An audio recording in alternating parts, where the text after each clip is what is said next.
So you saw a movie tonight. What was it? Talk about that. I saw Divergent this afternoon.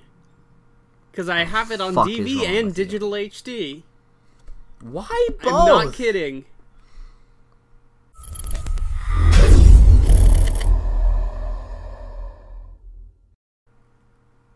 Because I bought one of those DVDs that gave you a digital copy with it because they were desperate to sell discs.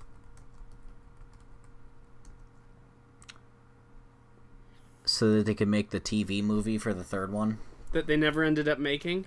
I don't know why. Let me correct you. The TV movie for the fourth one. Oh, the fourth one. Okay. Because it was a part 2 of the third one. Yeah. Except that for the Divergent series, the third book is the one that everybody hates the most. So I don't understand why you'd want to draw out the least good one of your books for the most screen time. I don't know why, but I feel so much validation and happiness that movie series failed, despite not knowing anything about it. Okay. I just hate young adult books, I think they're just trash. Let's just say that Divergent isn't exactly the best example of the series. Because, there's things like The Giver, which is a genuinely great book. There's stuff like Hunger Games, which is genuinely solid. But then there's stuff like Divergent, Maze Runner. I can't even remember the name because it was so generic. There's The Fifth Wave, and there's the new one out, Darkest Minds, and there's all these sort of generic young adult books that incorporate the tropes into their stories without really thinking about the implications of the worlds that they create. It's like with sort of... Think about how in superhero movies, there's, all these sort of tropes. Think if somebody took, the tropes of a superhero movie and then made another superhero movie out of those tropes. Ew. That's kind of what the young adult trend devolved into. 'Cause, Divergent, the premise is fine if it were thought through a bit more and if the world was fleshed out a bit more, but the author who wrote the book is a first-time author, so obviously she wasn't quite talented enough to do that. Let me give you an example. So, in Divergent, it's about this world in what's left of Chicago that's walled up around the outside, and everybody is divided into, the 5 groups based upon whatever your dominant personality trait is.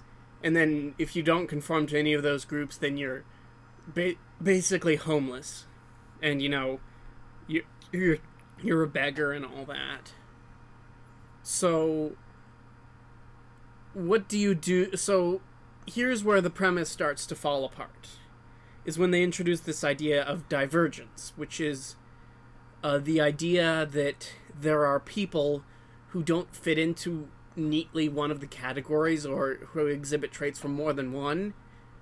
And the implication there is that they're very rare and you're very special. And that plays into the whole young adult trope of the chosen one, which is, a trope across all of media, but it's especially pronounced it's really heavy in there. I'm the girl on fire. Well, that's and the market. I'm Ender. Listen, who will end the war. Ender's Game is actually good, and Hunger Games is actually good, because the girl on fire is literally a marketing gimmick that the producers of a reality TV show come up with to call Katniss. So it's supposed to be cheesy. But back to Divergent. So the problem is you could create a world where this system is in place, but the implication that you have when you imply that only a certain amount of very, very, very small amount of people don't fit into just one category, it means you're saying that everybody else does. So you're saying that 95% of the population, or 99% of the population, their personalities, myriad as they are, can all be reduced down to one dominant personality trait.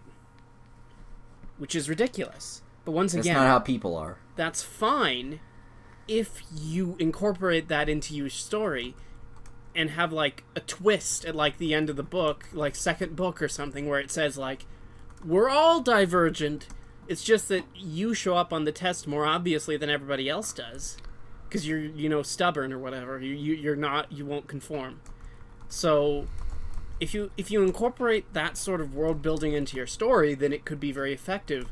But once again, these like later young adult stuff, they don't really understand the tropes, and they don't think through the tropes of their world. They just sort of have them. There's the trope of the test to determine who you are. There's the trope of the one person who will not conform and, you know, be special and is the one who's going to save everything. There's the trope of the evil adults. There's the trope of, you know, what's really going on and all that. And it's just... It's cookie-cutter storytelling is what Divergent is. But, like, the first movie, it's fine. But then it gets worse as the series goes on. The second movie is, honestly, I saw it in theaters. Because our English teacher, who I believe you had as well. Yes. You know who I'm talking about, right? Yeah. She took us on a field trip to that movie. Ew. The sequel. And I will admit, that movie looks amazing. It is visually gorgeous. I just remember there was some sequence I saw on YouTube, maybe, as an advertisement. Like, something about, like, a house was floating away and they had to catch up to it. That's, like, one of their, like, it's one of her, like, dream sequences. These, what they call it, there's these sort of, like, simulations that they put people through. Okay. Now, I don't know anything about the Gent franchise other than the titling is obnoxious. And that it was so frustrating that I can't even... Okay, the first one's called Divergent, and the second one is what? Insurgent. Insurgent. And then the third one is what? Allegiant. It's really annoying. Don't name every fucking sequel a different word and have them all be different. Ugh. Okay. Mm-hmm. It's like... Alien is a good title. Aliens is clever as a sequel title. But then you get to the third movie, and what do you call it? Alien 3? Like, just... No, you call it Alien Cubed. Just use numbers. Stop trying to be cute. Stop trying to be cheeky. Just use fucking numbers. Tell that to Mission Impossible. I don't care if the movie series is at, like, a really embarrassing number of sequels and you're worried people aren't going to want to see it. Listen. Just call it the number anyway. I would Tell that to Mission Impossible. I would watch Mission Impossible 7 with a big 7 on the poster. I would be fine with that. Because Mission Impossible goes Mission Impossible 1, Mission Impossible 2, Mission Impossible 3, Mission Impossible Ghost Protocol, Mission Impossible Rogue Nation, and the new one, Mission Impossible Fallout New Vegas. Mission Impossible falling out of a plane again. But last time he was climbing onto the plane. Now he's climbing out of the plane. And then it cuts to the trailer shot where he goes, "It's time I don't catch this flight," and then he parachutes out. And then Tom Cruise hits a tree with his parachute, and then it like falls. Well, And, actually, when he lands in hits that...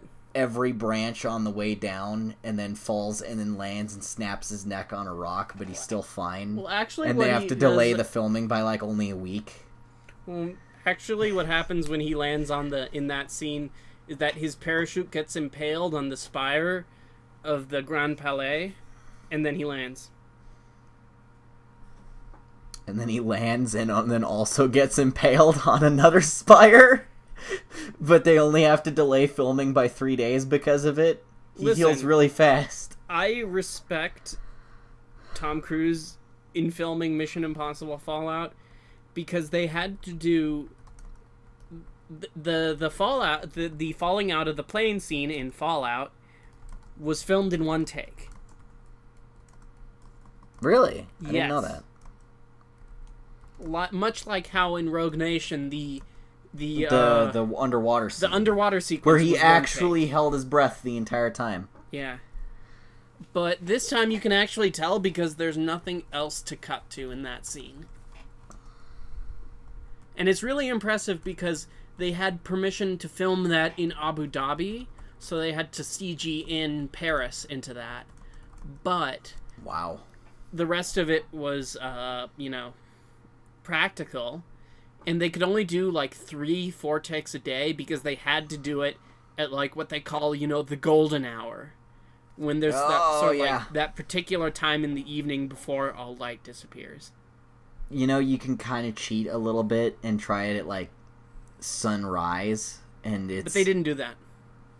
Other than the direction of the sun, it actually looks really similar. I would say that that's kind of the example for the whole film is that they don't ever cheat. Yeah. They do everything as practical as they can. That's the other movie I saw today, just in case you didn't pick up on that. So I think the obvious thing that everybody talks about Mission Implausible with the Mission Implausible movies is that they do everything. They do everything practically. Granted, they often augment it with CGI, but whatever, I'll take it. Like, to film the climax of the movie, they went to 2 separate countries. They went to Norway and to New Zealand to finish it. And Tom Cruise learned how to fly helicopters just so he could do that helicopter chase at the end of the movie. So before the movie, he only had a pilot's license. Now he has a pilot's license and a helicopter license. Okay, alright. Tom Cruise, I know I make fun of him for being an insane cultist whack job. He still is. A lot. He still is. Let's be very clear about that. Yes.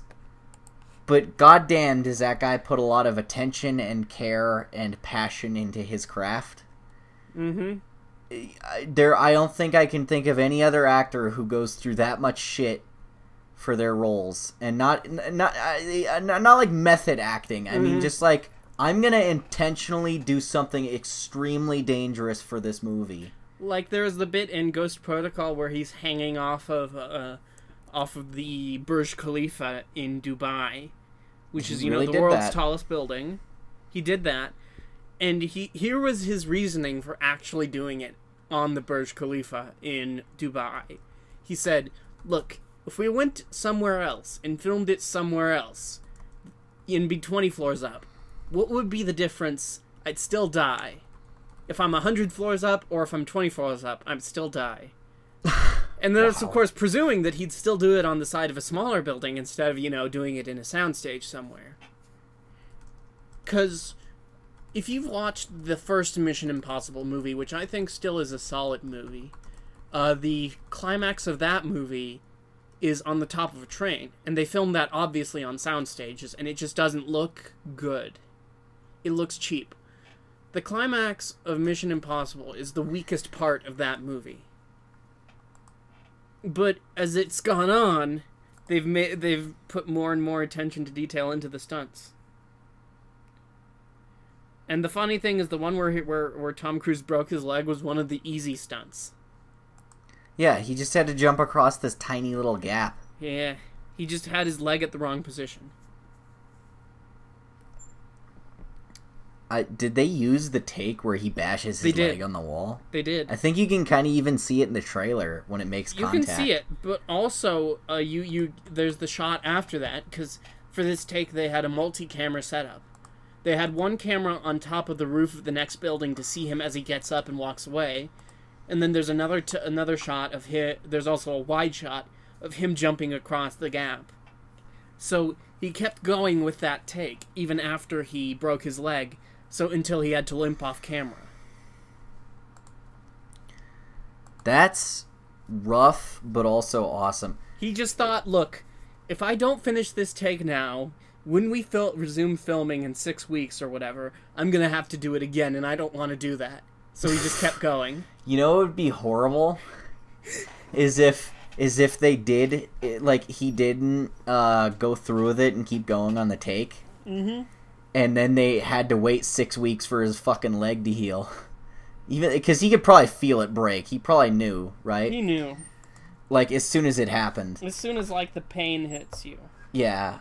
Because he's broken limbs before on movies, I imagine.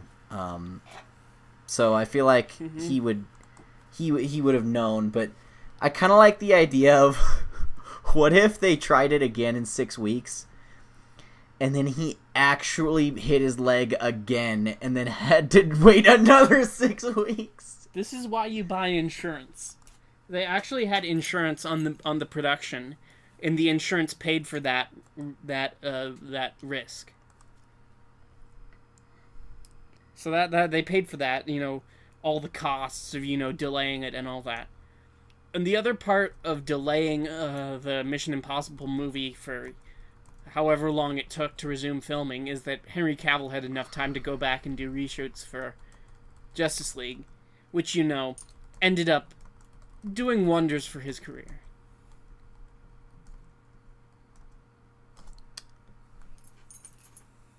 So do you remember the scene where Henry Cavill reloads his fists? Yep.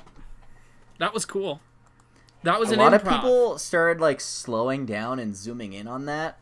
And there's this really weird thing where his facial hair seems to get more prominent as he gets closer to the camera. So it looks like he cocks his fists, and then his beard grows heavier. And that's, like, probably just a trick of the lighting. It's probably just a trick of the lighting. And that's weird enough. But there's also a pocket that just randomly appears on his shirt in that shot that wasn't there before he did that. Like you see, like, he has just this matte, like, button-up shirt with, like, nothing on it. And he does the thing, and as soon as his second fist, like, juts out, and he's stepping forward, suddenly there's a pocket on his shirt. And again, it might just be just a trick of the lighting. But there's just something weird about it, how his beard gets thicker, and he has an extra pocket on his shirt after doing that. I'm gonna be honest with you, I don't give a shit. I don't care either, because I don't feel like there's, like, some kind of conspiracy about it. I just think it's funny. Henry Cavill was a lot better than he was in Superman movies, let's be honest. I feel like they don't know how to direct him as Superman, even though he's amazing casting for Superman. Like when I hear Superman's voice when I'm reading the comics, I hear him because he also sounds a lot like the guy from the animated show, right? And then he just looks like him. He just has that same kind of, like, screen presence. But then every time he talks, it's just wrong. Like, they don't know how to write or direct Superman. You know who they need to get to write the script for the Superman movie? JMS. Yeah, exactly. Because JMS wrote Superman comics. Plus, he's a really great screenwriter overall. Well, yeah, I mean, yes, exactly. But, like, specifically, he's had experience with that character. Like, he did this really touching couple of pages that I saw the other day. I haven't read his Superman arc, but I did see this. Is that there was this scene where Lois and Clark were sitting down having dinner, and he was describing this cat that he had when he was a kid. That was like, it was like a kitten that he saw getting attacked by, like, wild animals out in the forest, and he, like, swooped by and caught it and saved it. It was this little kitten that had, like, a big ugly-ass scar on its face, but she was still, like, a really nice little kitten. So he took her home and, like, kept her, and they like just would stare up at the moon together every night. And then she passed away by the time he was like in his like 20s, even though he saved that cat when he was like 10. And he felt so bad about it that he buried her on the moon, right? And it was just this, I don't know, because for some reason I really identified with it, because I got this cat named Stimpy. I got him when I was 4. I'm now 20 and I still have him, and I'm just waiting for the day, you know? And I don't know. You can be rid of him. No, but something about that really resonated with me. And a friend of mine also. I think that JMS is a very good writer. He's very good at writing like very little human moments that sort of just sort of humanize the characters. Like there's this one of the better scenes in Sense8, which is a show that he did with the Wachowskis. Like, it's a bad show, but there's one of the better scenes is a scene where, like, all of these sensates, one of them is, like, sort of, like, singing this, like, like a really dumb song, and then they all just sort of start humming along to this really dumb song, and it's like, I relate to that. That's a fun little scene. Yeah. He can write really relatable, just like tiny little stuff. Have you read his Thor run? I have not. I've been meaning to. I've heard it's interesting because he brings Thor to Oklahoma, and I felt that was interesting. Is that why the first Thor movie is like that? Exactly. They took his outline for a Thor. He was busy with other projects when they were doing the script for that movie, but he wrote an outline for them. Oh, so they just like filled in the rest of it. That's why he has a story credit. Well, he even had a cameo. Yeah, he did. He didn't want to do it. Cool. He didn't want to do that cameo, but the director Kenneth Branagh insisted. Why didn't he want to do it? Because he doesn't think he can act. He's not an actor. He had like one line. Some people just can't do it. Fair, I guess. Mm-hmm. I don't know. I you know what? I would be honored if someone asked me to do that for like a story that I had a hand in. Mm-hmm. But I don't know. That might also I'm biased in that I do also kind of want to get into acting a little. Loser. Only losers want to get into acting. I'm still so sad that we will never see what his Silver Surfer movie would have been. You can read his script for World War Z, actually. It's online. It was leaked. It's not. How different is it from the what happened? The opening scene is more or less the same, where it's him and his family escaping Philadelphia, except it's a little less sort of action-packed and focused on like this one family's experience. Because like the opening shot is a bunch of like troops gunning down a bunch of zombies on like a bridge outside Philadelphia. Okay, that sounds pretty cool. So cool. Once he escapes this scene, it flashes forward like 10 years later after the apocalypse happens. And then he gets the job. The call from the UN is not like, oh, we need to go across the world to find out how this started. He's like, okay, now that we've survived this, somebody needs to put together a history. I want you. So then he goes sort of through like the steps of how this thing started, and then he interviews people, and then those are told in flashback. Yeah, because I remember. I mean, that's a lot more structurally similar to the book. Yeah, I didn't read World War Z, but I do remember. It's an anthology series about like people talking about their experiences with the.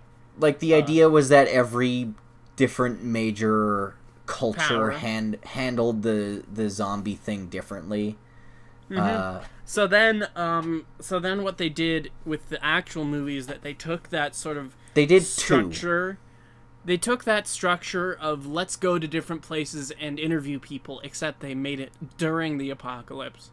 And they also interviewed one person, and then the rest, it just fucking fell apart. It was just... Mm-hmm. Okay, because like they kind of touched on like the how does everyone handle the zombie thing differently a little bit. Like, okay, these people built a wall, or these people just started pulling their teeth out so that they couldn't bite each other, right? Mm-hmm. But then that was it. Then they just spent the rest of it was just fucking around in a hospital. The final act in the hospital was reshoots. What was the original then? I don't know. It was different. But that's in the script that we never saw. It's not in the JMS script. Okay, this is silly. But for some reason, Brad Pitt in that movie, there's just something about the way he looks where my brain keeps getting it confused with Charlie Hunnam. I don't see that at all. Specifically the way he looks in Sons of Anarchy. Have you seen the way he looks in that show? Yeah, but I still don't see it. It's just the blonde long hair and the goatee, I guess. But I don't know why. It's just one of those like Mandela effect things. Like, I know it's Brad Pitt in that movie, but every time I imagine that movie, for some reason I just see the wrong person.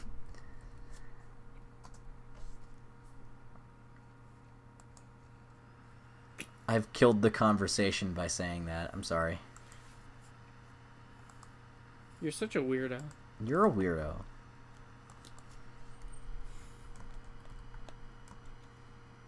So, I think I do have one complaint with Mission Impossible Fallout. Is that there's no sex scene where you get to see Tom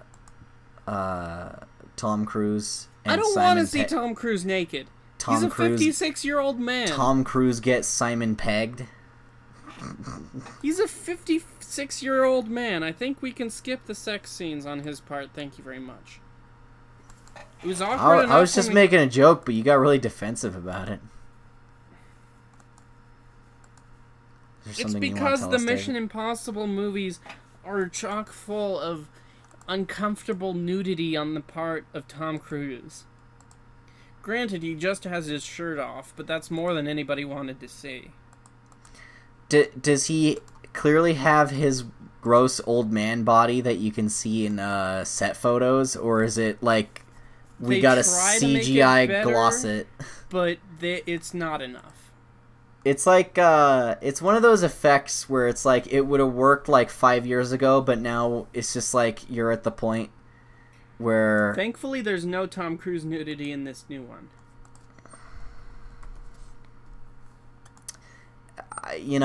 I was just about to say it reminds me of, what's his name? The guy who plays Pee Wee Herman. Paul Rubens. Paul Rubens.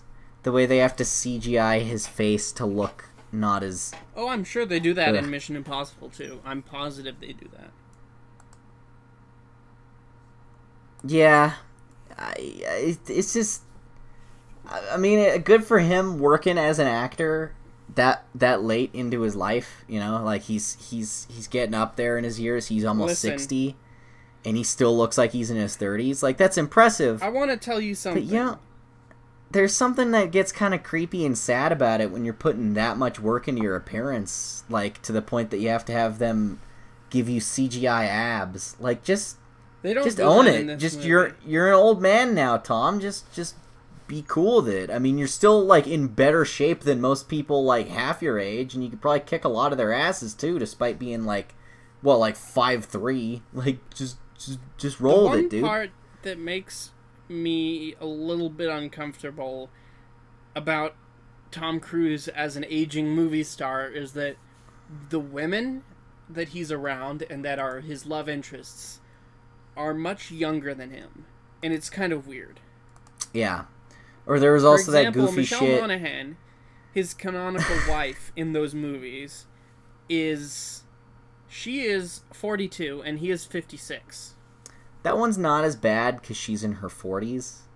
And then... But then there's a couple times where it's been like, I'm 28.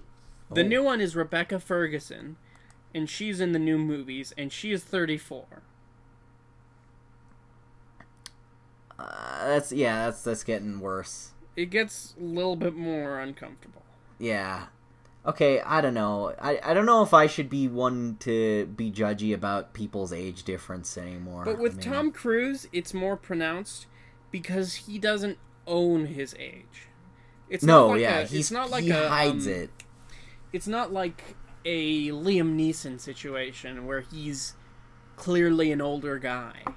And that's, like, part of the narrative. Mm-hmm. No, Ethan Hunt is supposed to be, like, 33. One of the criticisms of Mission Impossible Fallout is that it falls a little bit into the Tom Cruise ego fest category, especially the ending, because there's sort of a line where it's like, oh, I'm glad you'll always be out there to save us, and that sort of thing. And that kind of made we always have Ethan Hunt to save us. With his big dick. That leads into the other... Speaking of which, it's just kind of funny, because there's a lot of scenes with Henry Cavill and Tom Cruise in the movie together. It's kind of hilarious to see them in the movie together, because it's very clear how much taller and just bulkier he is compared to Tom Cruise. Tom Cruise is so short, and it's amazing. Mm-hmm. Okay, one of the things I don't like about Tom Cruise is how there's so many things about him that he has to kind of hide or, like, have them work around. He has his little insecurities. He's very insecure. You know, I mean, there's the fact that he's extremely short. There's the fact that he's getting super old and still wants to look like he's 30, to the point that he's having them digitally change his whole body. He's also had plastic surgery. Yeah. Probably multiple times. That stuff, to me, if I might coin a phrase from the internet, radiates small dick energy, you know? Just, there's just something... And that sort of is canceled out. It's sort of balanced out by all the stuff that he does in these movies. Yeah, because then he at the same time also learns how to be a helicopter pilot just so he can do a scene in the movie. And he's a fighter pilot. He's actually a fighter pilot because he wanted to do it. Or he actually hangs on the outside of a moving plane. And he actually hangs off the side of the tallest building in the world. And he actually jumps off of planes for this one shot. And then he actually does, like, a one finger push up while not touching the ground with his feet.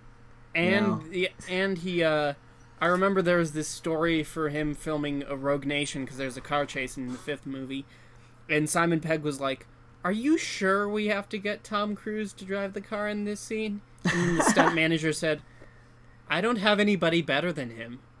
Wow. That's pretty cool. Yeah. So there's that stuff, and there's also his weird insecurities and his Scientology stuff. He's just such an interesting case, because I can't quite hate him as an actor, but at the same time, there's a lot of reasons why you could. Listen, I have one complaint with Mission Impossible Fallout, which kind of segues into all this that we're talking about, which is, I wanted it to go darker. Really? Because this movie has kind of a darker tone to it than the previous one. It's a bit more serious. The score is a bit more Hans Zimmer-esque. It's a bit more wow-me. The color palette is a bit darker. And I wanted it to just go darker and have some death or some consequence to stuff. Well, because it's the 6th movie, and isn't it kind of like the ending for the franchise? I mean, it kind of felt like an ending to certain parts of the story of the previous films. So, if they were to do another one, and I'm sure they are, because it made so much money, then I would say the first thing that they need to do is kill off some people. Yeah.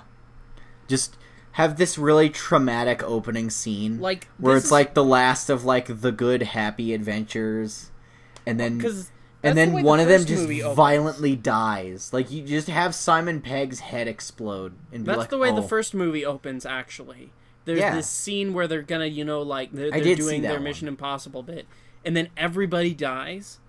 That is like one of the coolest scenes in a spy movie, because everything just goes wrong all at once. And this movie, I wanted to see the bit where something goes wrong and something happens. There were some moments where it got close. But there weren't any moments where it went all the way with that. And that's what I wanted, because if you don't have consequences in a movie series that runs this long, then there kind of comes a point when I think, why should I bother?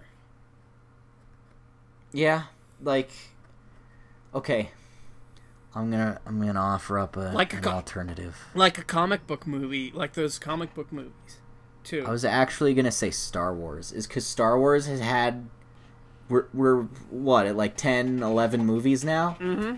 And there are consequences. Members of the cast of the original films from 30 years ago, I like that.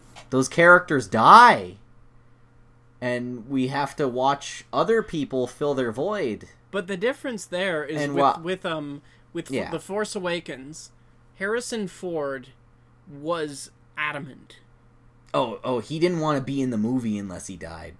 He was trying to he wanted them to kill off Han Solo in the original trilogy.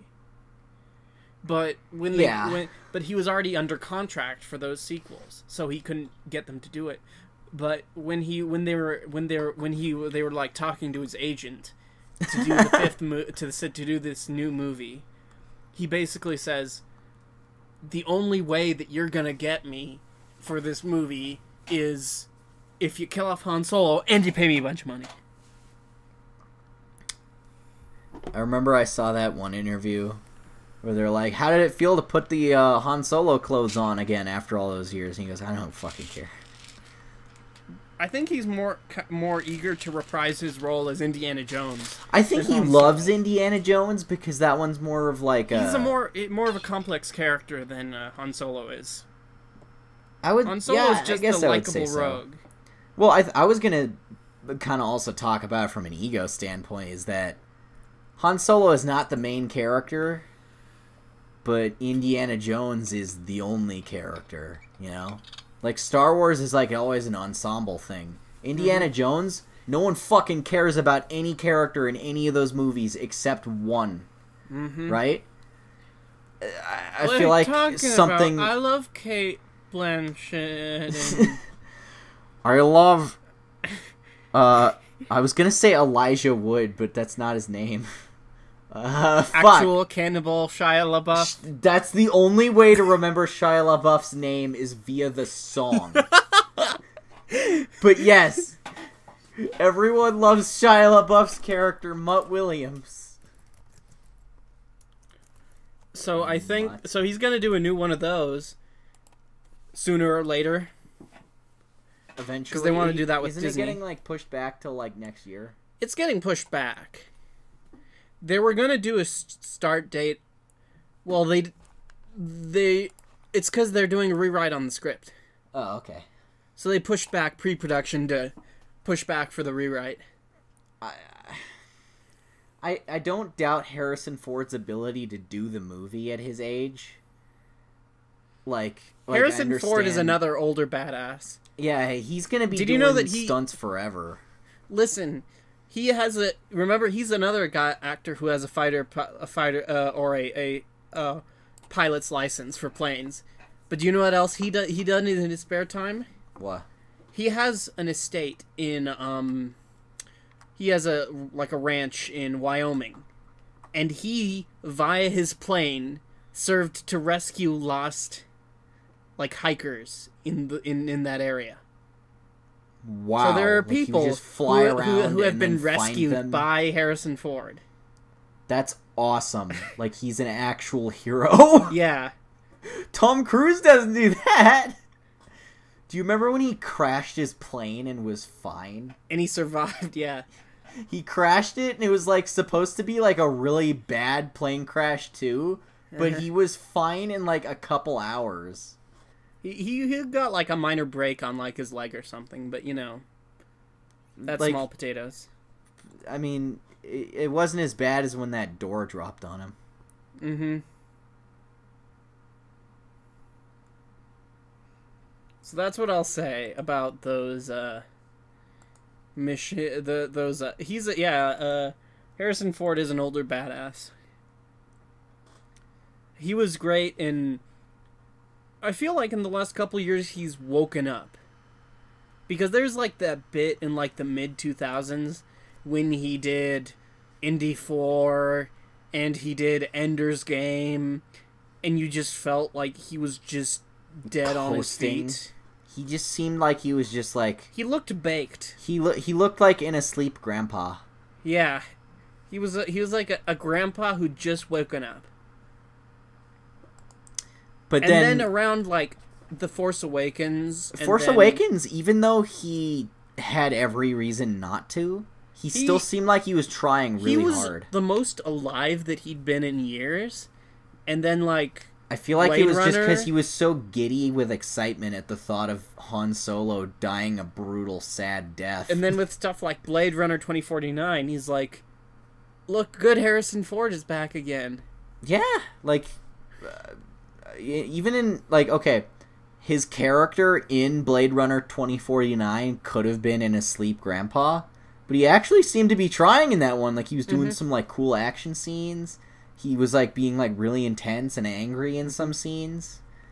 Like he was acting like Deckard. Like, he didn't fall back on the excuse that, well, I'm old now and so is the character, so I can just pretend to not care. Like, no. That would have killed the movie if he'd been just asleep grandpa. Because Blade Runner is a very slow movie. Okay, and the cast needs to be trying really hard because the pacing is so slow. Well, if they're not interested, no one is. The character that Han Solo or Harrison Ford is acting opposite of, what's his name? Guy from La La Land. He's a very... Ryan Gosling. Ryan Gosling, he's a very sedate character, but that's intentional. So because he's a robot. If you have Kay, and if you have Ryan Gosling and...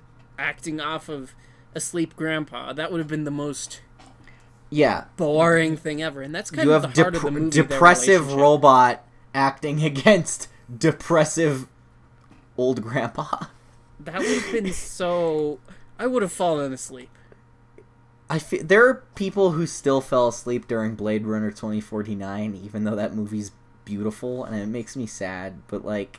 I'm not going to be like, well, the movie's too smart for you. Like, if you didn't like it, you didn't like it. But, like, come on, give it more of a chance than that. Blade Runner is that it's so slow and methodical that I can understand some people. I think that there could have been a better cut of that movie that was a little bit more tight. I feel like you could have shaved off like 20 minutes of establishing shots and slow pans in that movie of just... Because there's a lot of scenes of just people being sad and looking at things. People walking around in an environment. Granted, that stuff is great for world building. It looks amazing. And it looks awesome. But it's not quite plot relevant. Mm-hmm. So it's like... Yeah, it's one of those things that, like, the film students will jerk off to, but in terms of, like, keeping your audience engaged, it's a little bit iffy, I would say that Blade Runner 2049 has a very specific audience. Like, you gotta be really into that kind of movie to be into that movie, Like it's not for everyone. I'm not gonna like talk down to the people who just like personally didn't like it. Like I'm not gonna say, you're dumb and you like Michael Bay Transformers movies. Like I understand every reason why someone would not like Blade Runner 2049. I think some of those are even valid reasons to think it's boring. I just love it, and I think it's my favorite film that came out that year. What was that year? Last year? 2017? Yeah. It was either that or Logan. It's obviously Logan. There's no contest. I don't know. I mean, Logan's good, but like... If I think about the movie that got the most of a biggest emotional response out of me that year, it's Logan. Just no contest. Second place is probably Shape of Water. Okay. It's weird that I am so ambivalent towards X-Men. considering I was named after an X-Men character. Maybe right? that's why you were so ambivalent about it. Maybe it's just because it's like always been kind of something that's like in the back of my mind, like something I'm kind of supposed to care about, like I was like obligated to, and they just turned me off to it. Maybe, I don't know, but like Logan's fantastic. I love it, right?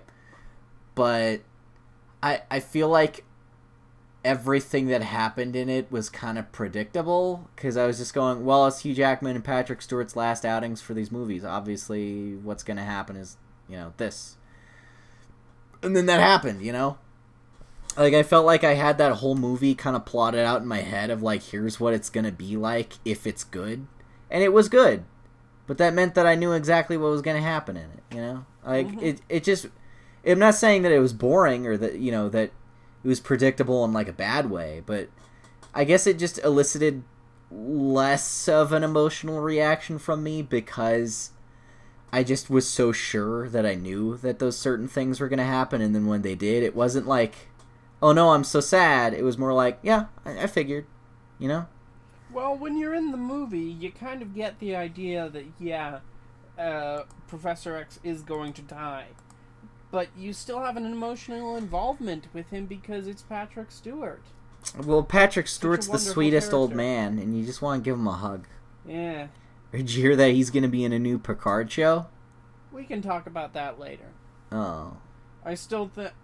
Because if you're talking about 2017, it's The Shape of Water and...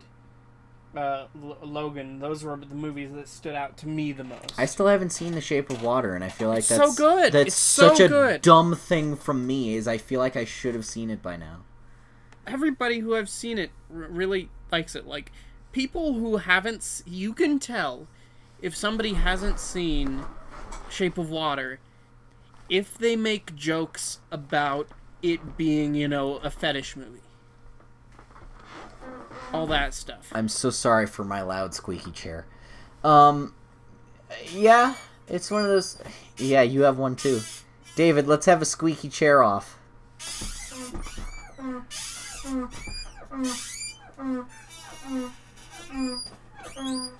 Alright, that was wonderful. The audience loves it. This podcast is going great places.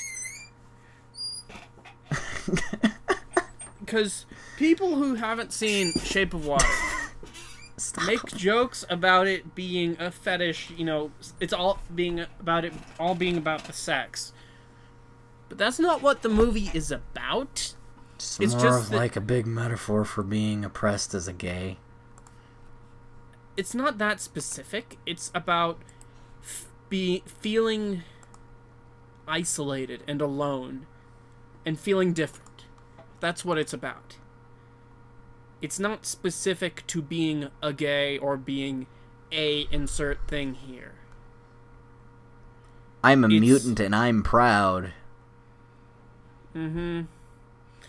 And the sex is more of an expression of the relationship that these characters have developed. And that it happens, and it's part of what the movie is. But it's not just there to be titillating or anything. Yeah. Like, no one's supposed to be, like, turned on by the fish monster, They don't show the fish sex. They don't show his fish penis sliding out of its orifice. It's just a thing that's in the movie. Yeah, exactly. It's like how, we don't have to see that Shia LaBeouf has a robot penis in the Transformers films. It's just more implied by the narrative. So when he has consensual sex with Bumblebee in his gas port, Bumblebee, stop lubricating the man. I'm directly beneath the enemy scrotum. Yeah. If you haven't watched it, watch The Whole Plate by Lindsay Ellis. It's great, and it talks about this stuff better than we will. Yeah. Transformers is just a fetish film for people who want to fuck robots. But Shape of Water is such a good movie. It's so good. I love it. Like,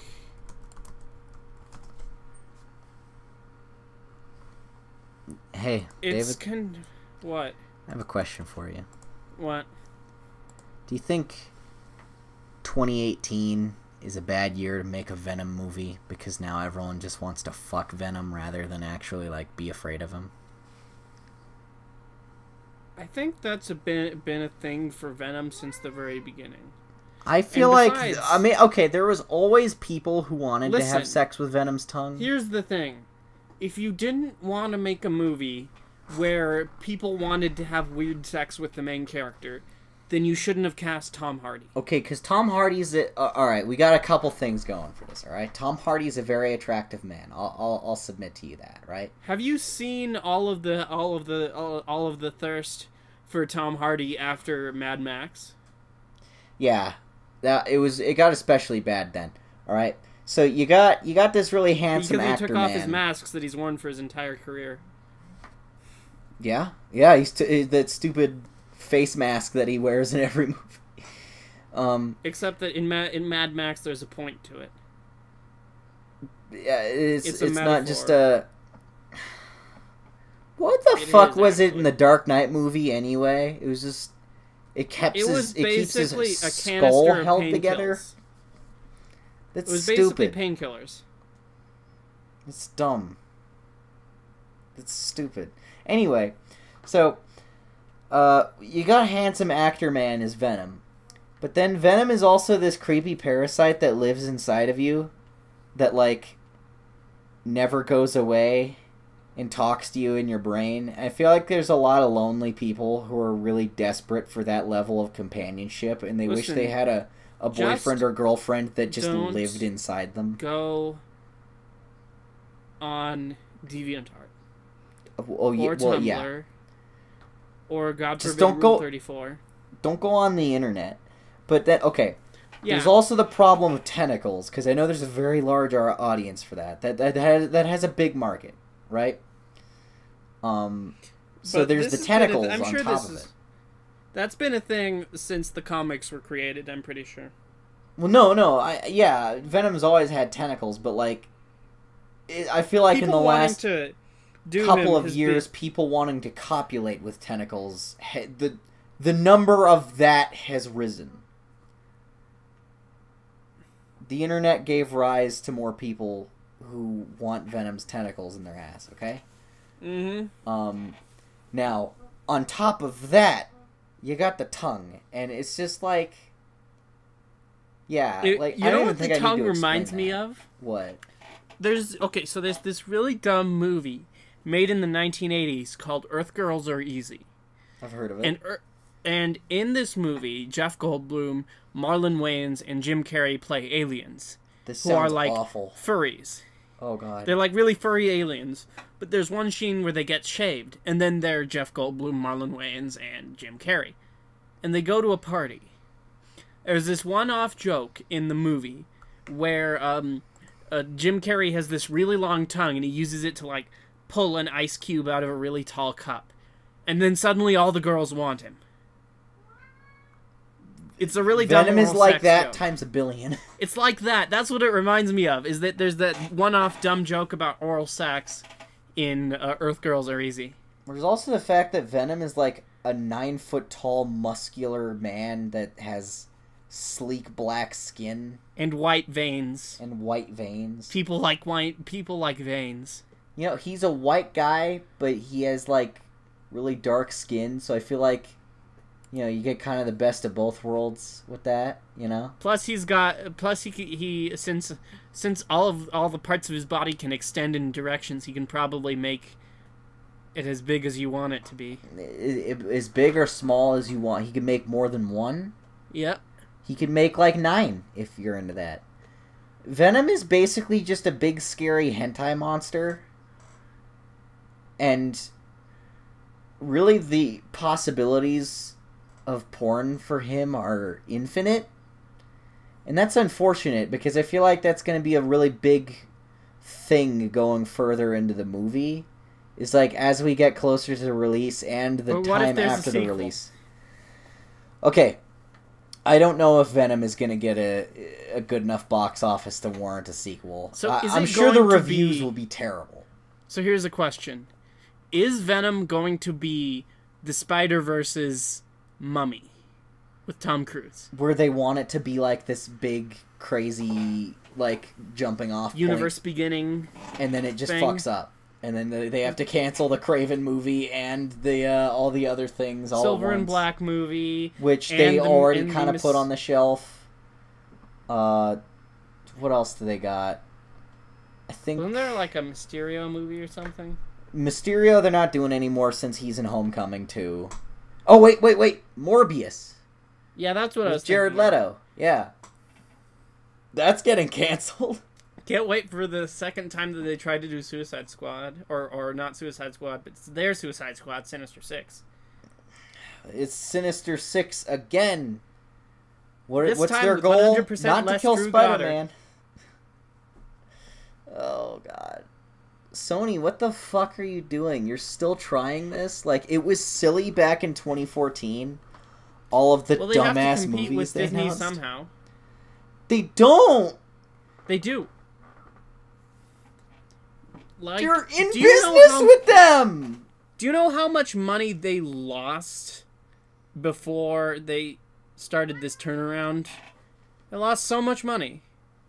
Well, all they had to do was just kind of share the rights to one character, and it worked great. Well, what else do you have with Sony? You have you don't have Mission Impossible, that's Paramount. You have Men in Black. You Which have no one cares anymore. Spider-Man. And you have Jumanji. And that's about it. But Jumanji did surprisingly well for some reason. I didn't With even Dwayne The Rock Johnson. Okay, Dwayne The Rock Johnson is an unfair factor because he makes every movie he's in make a shit zillion dollars. Except for a Skyscraper. And Doom. Remember Doom? Remember that? I don't remember Doom. Although they were actually written... Jumanji was actually written by some of the same writers as Spider-Man. Kurtzman and Orsi? Amazing Spider-Man. Kurtzman and Orsi? No, like Marvel Spider-Man. Homecoming? Yeah. Oh, that's different than Amazing Spider-Man. Homecoming had like 8 writers on it, and that movie... Well, some of those writers worked on Yeah. Jumanji. I don't like Homecoming very much. Do you want to see what, But, like, do it you want to know was what, very cohesive considering the writing team. Do you want to know what, Dwayne The Rock Johnson's next movie is? Jungle Cruise. What the fuck? It's based upon a Disney theme park ride. What the fuck? Yep. From the director of such hit films as The House of Wax, Nonstop, The Commuter, and The Shallows. What the fuck? Yep. From the screenwriter of Cats and Dogs. Ah. Who is also attached to do a untitled Harley Quinn and Joker movie. Oh, God. Starring Dwayne Johnson. Why do they have so many Joker movies all, like, on the slate that have nothing to do with each other? Can't wait for the one that doesn't star Jared Leto. Okay, there's one with Jared Leto. And then there's the Jared Leto solo film. There's the Joker and Harley movie, and then there's the 80s prequel. Which has Joaquin Phoenix. Uh-huh. And Robert De Niro. What? What is the how do the 3 of these things relate? like, is okay. Because I'm thinking about it. All right? You got the Joker and Harley Quinn film, right? That makes sense. Now, what's the solo Joker? Which is different from the Birds of Prey movie, which is also going to have them in it, or maybe from the writer of Bumblebee. Now, all right. Here's where I'm confused. I'm just gonna pull up the DC Universe Facebook Wikipedia page to confuse you even more. No. Okay, hear me out about my question. All right. You got the Harley Quinn and Joker movie, which I guess kind of, sort of, I could see as a thing that could maybe be marketable, to those people, the obnoxious kids covered in tattoos who think Harley I'm looking and at Joker it. There's are a cute three couple. DC movies on the horizon right now. There's Aquaman, there's Shazam! And there's Wonder Woman 1984. Now, there's a bunch of films in development in various... There's Guillermo del Toro's Justice League Dark script that's still floating around. Because he got kicked off to directing that, right? Yeah, and then Doug Liman picked it up, and then he left. And then there's the Flash movie that lost its director. And... Didn't one of the actors leave because of the director leaving? I think the lady who plays Iris West maybe left. And because then there's the Matt Reeves Batman movie. And then there's the Justice League 2 that was supposed to be made, but then it didn't make any money. And then there was the Man of Steel sequel that hasn't been made yet. And then there's, Suicide Squad 2, which is different from Birds of Prey, which is different from Gotham City Sirens, which is different from a Deadshot solo movie, which is different from the Harley Quinn solo movie, which is different from the Batgirl movie, which is different from the Joker and Harley movie, which is different from the Joker prequel. Oh my god. Alright, okay, focus up, alright? Focus, alright? I'm thinking about this, and it's like, Plus the New Gods movie with Ava DuVernay. Spaz. Stop it. I'm not kidding. I'm aware.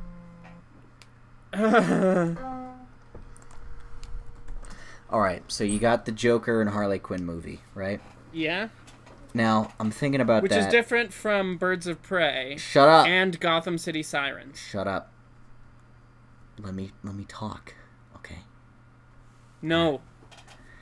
Now, my problem with that is that if you have a Jared Leto Joker solo film, the big question is, what is it going to be about if Harley Quinn isn't even in it? Well, he's and the if antagonist. She is in it, then it's like 2 movies that are Joker and Harley. Right? If it's a prequel about Jared Leto's Joker becoming the Joker... But that's the Joaquin Phoenix movie. They're not playing the same Joker. They're different versions. So the Joaquin Phoenix Joker movie is sort of like a Vertigo alternate universe story? But the question is why? Because that creates brand confusion. That's the reason why, they won't let Batman be in any TV shows. Except for Gotham.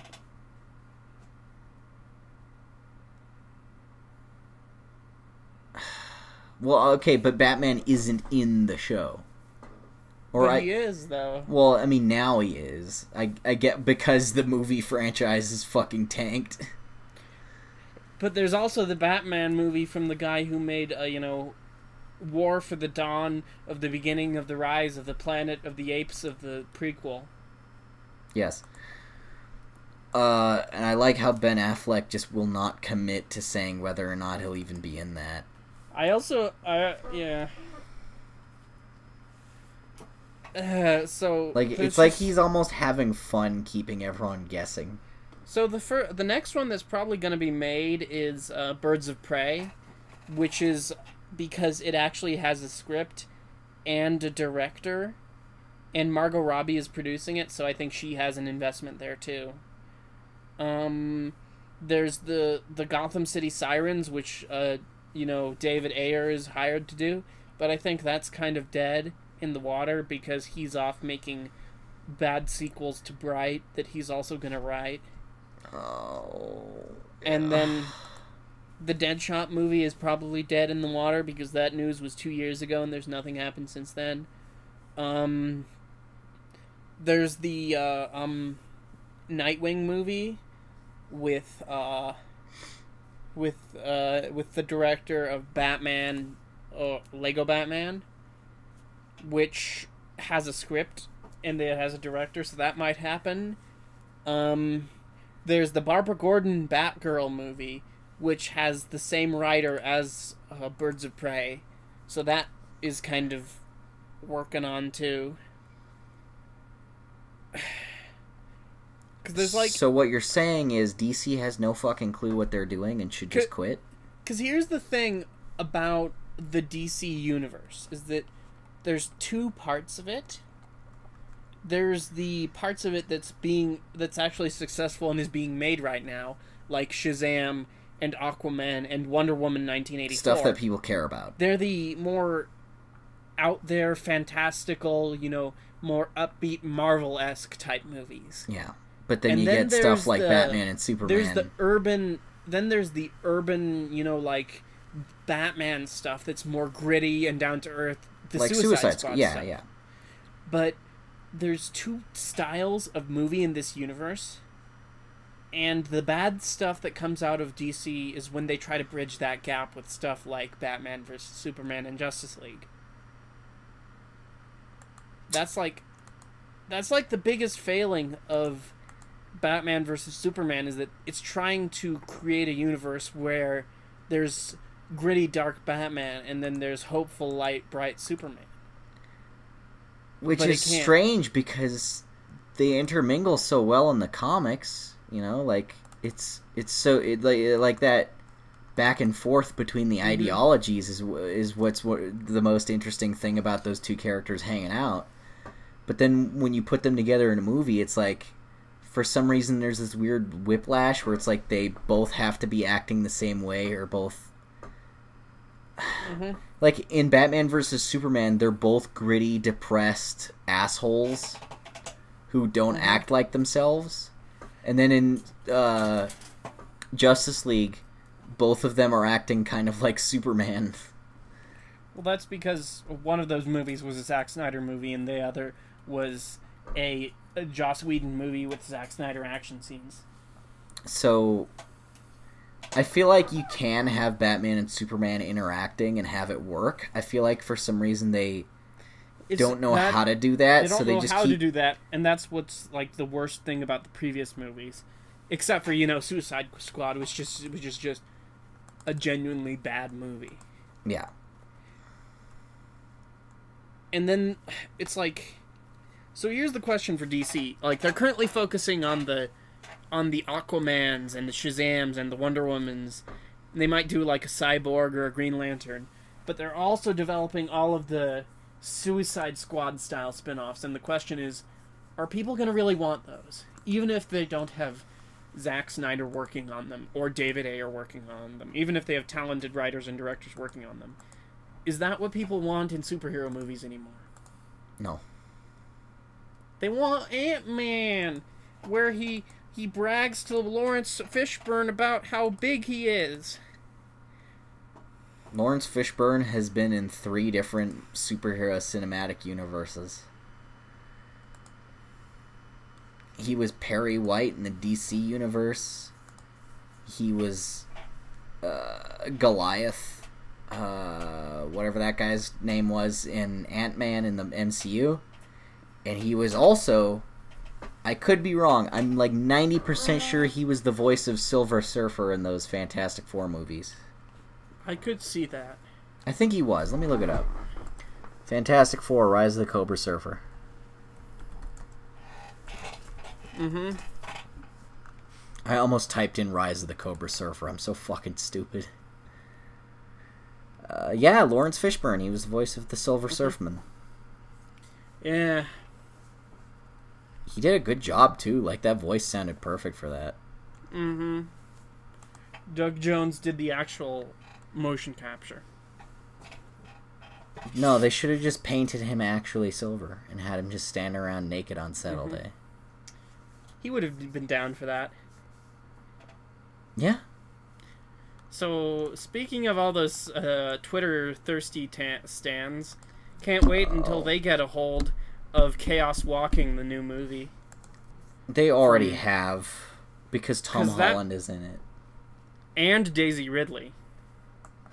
I see so many fucking Tom Holland stan accounts just.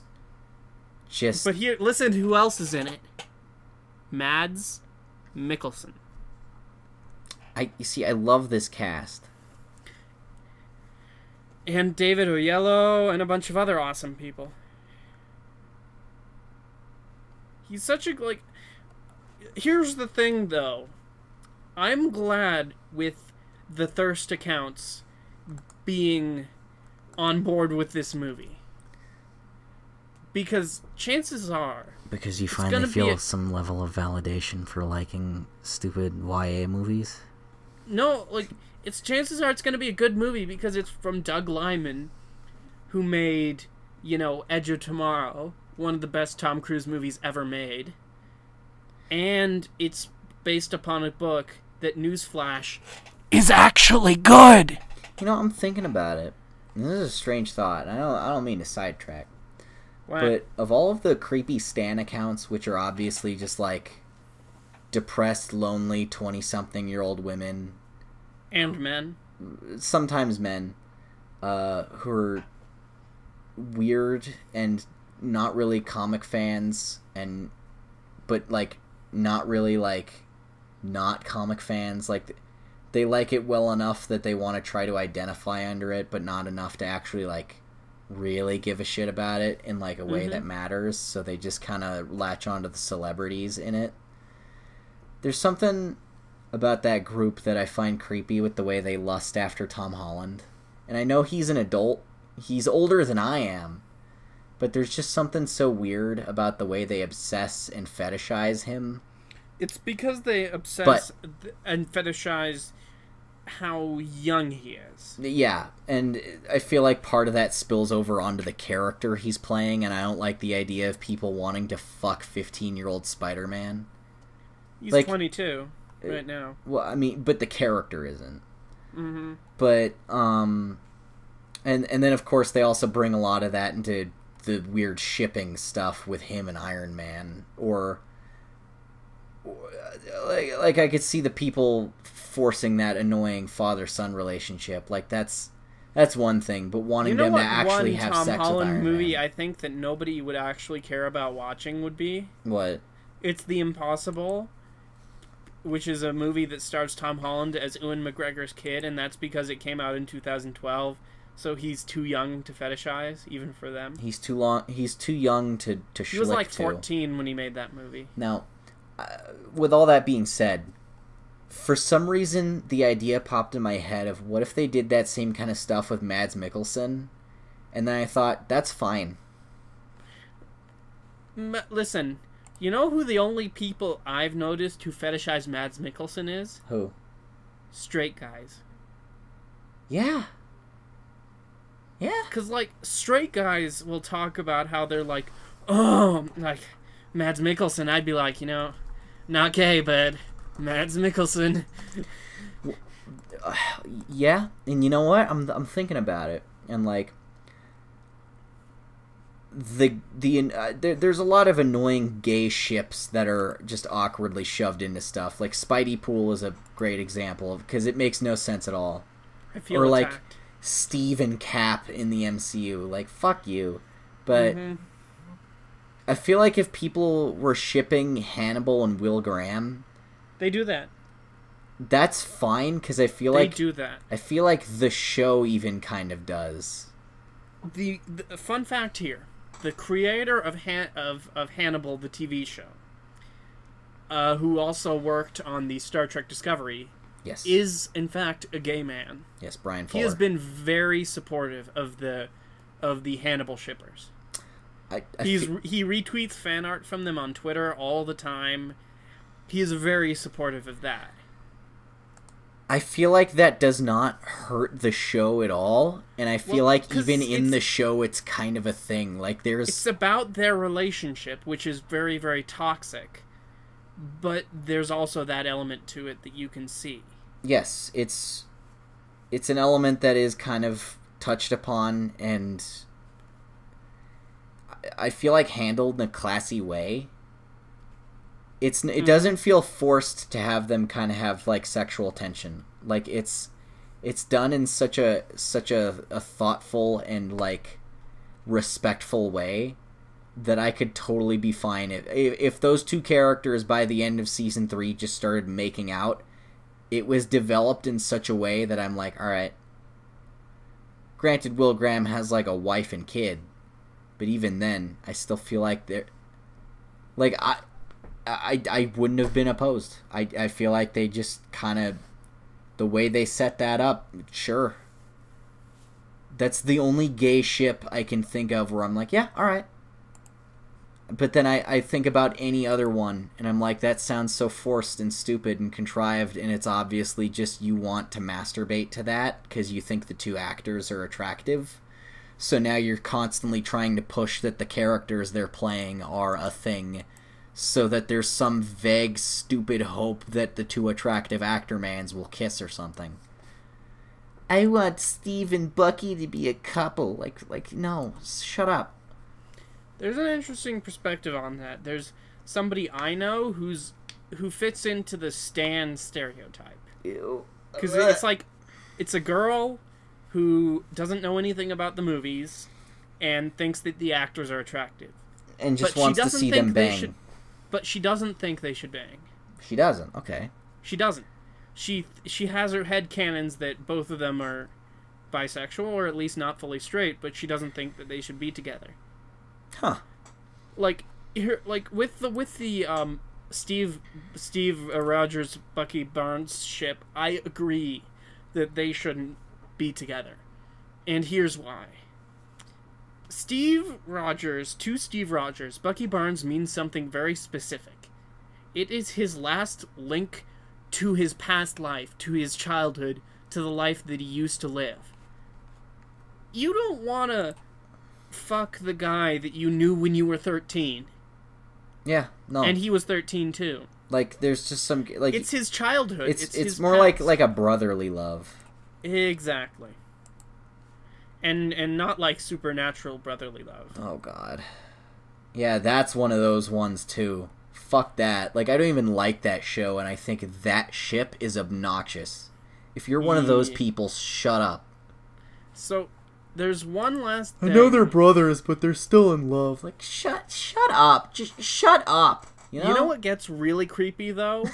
Is when those same people who ship the brothers together ship the actors, and, like, they like, comb over every single, like, public appearance and, like, interview that they've had and try to, for evidence. People do that with Tom Holland and Zendaya. That gets really creepy. Where they're trying so hard to force this narrative that they're a couple. Come on, just like... Acknowledge that you think these actors are attractive, and disassociate the fact that they're hot and they're in movies from the fact that they're real people. Mm-hmm. Like let the actors... Let them have normal lives. Mm-hmm. This reminds me of an example. I saw this video recently that was talking about why fandoms are so weird and toxic. And the guy brought up an example of the One Direction fangirls and how they came up with this theory that one of the guys was gay, right?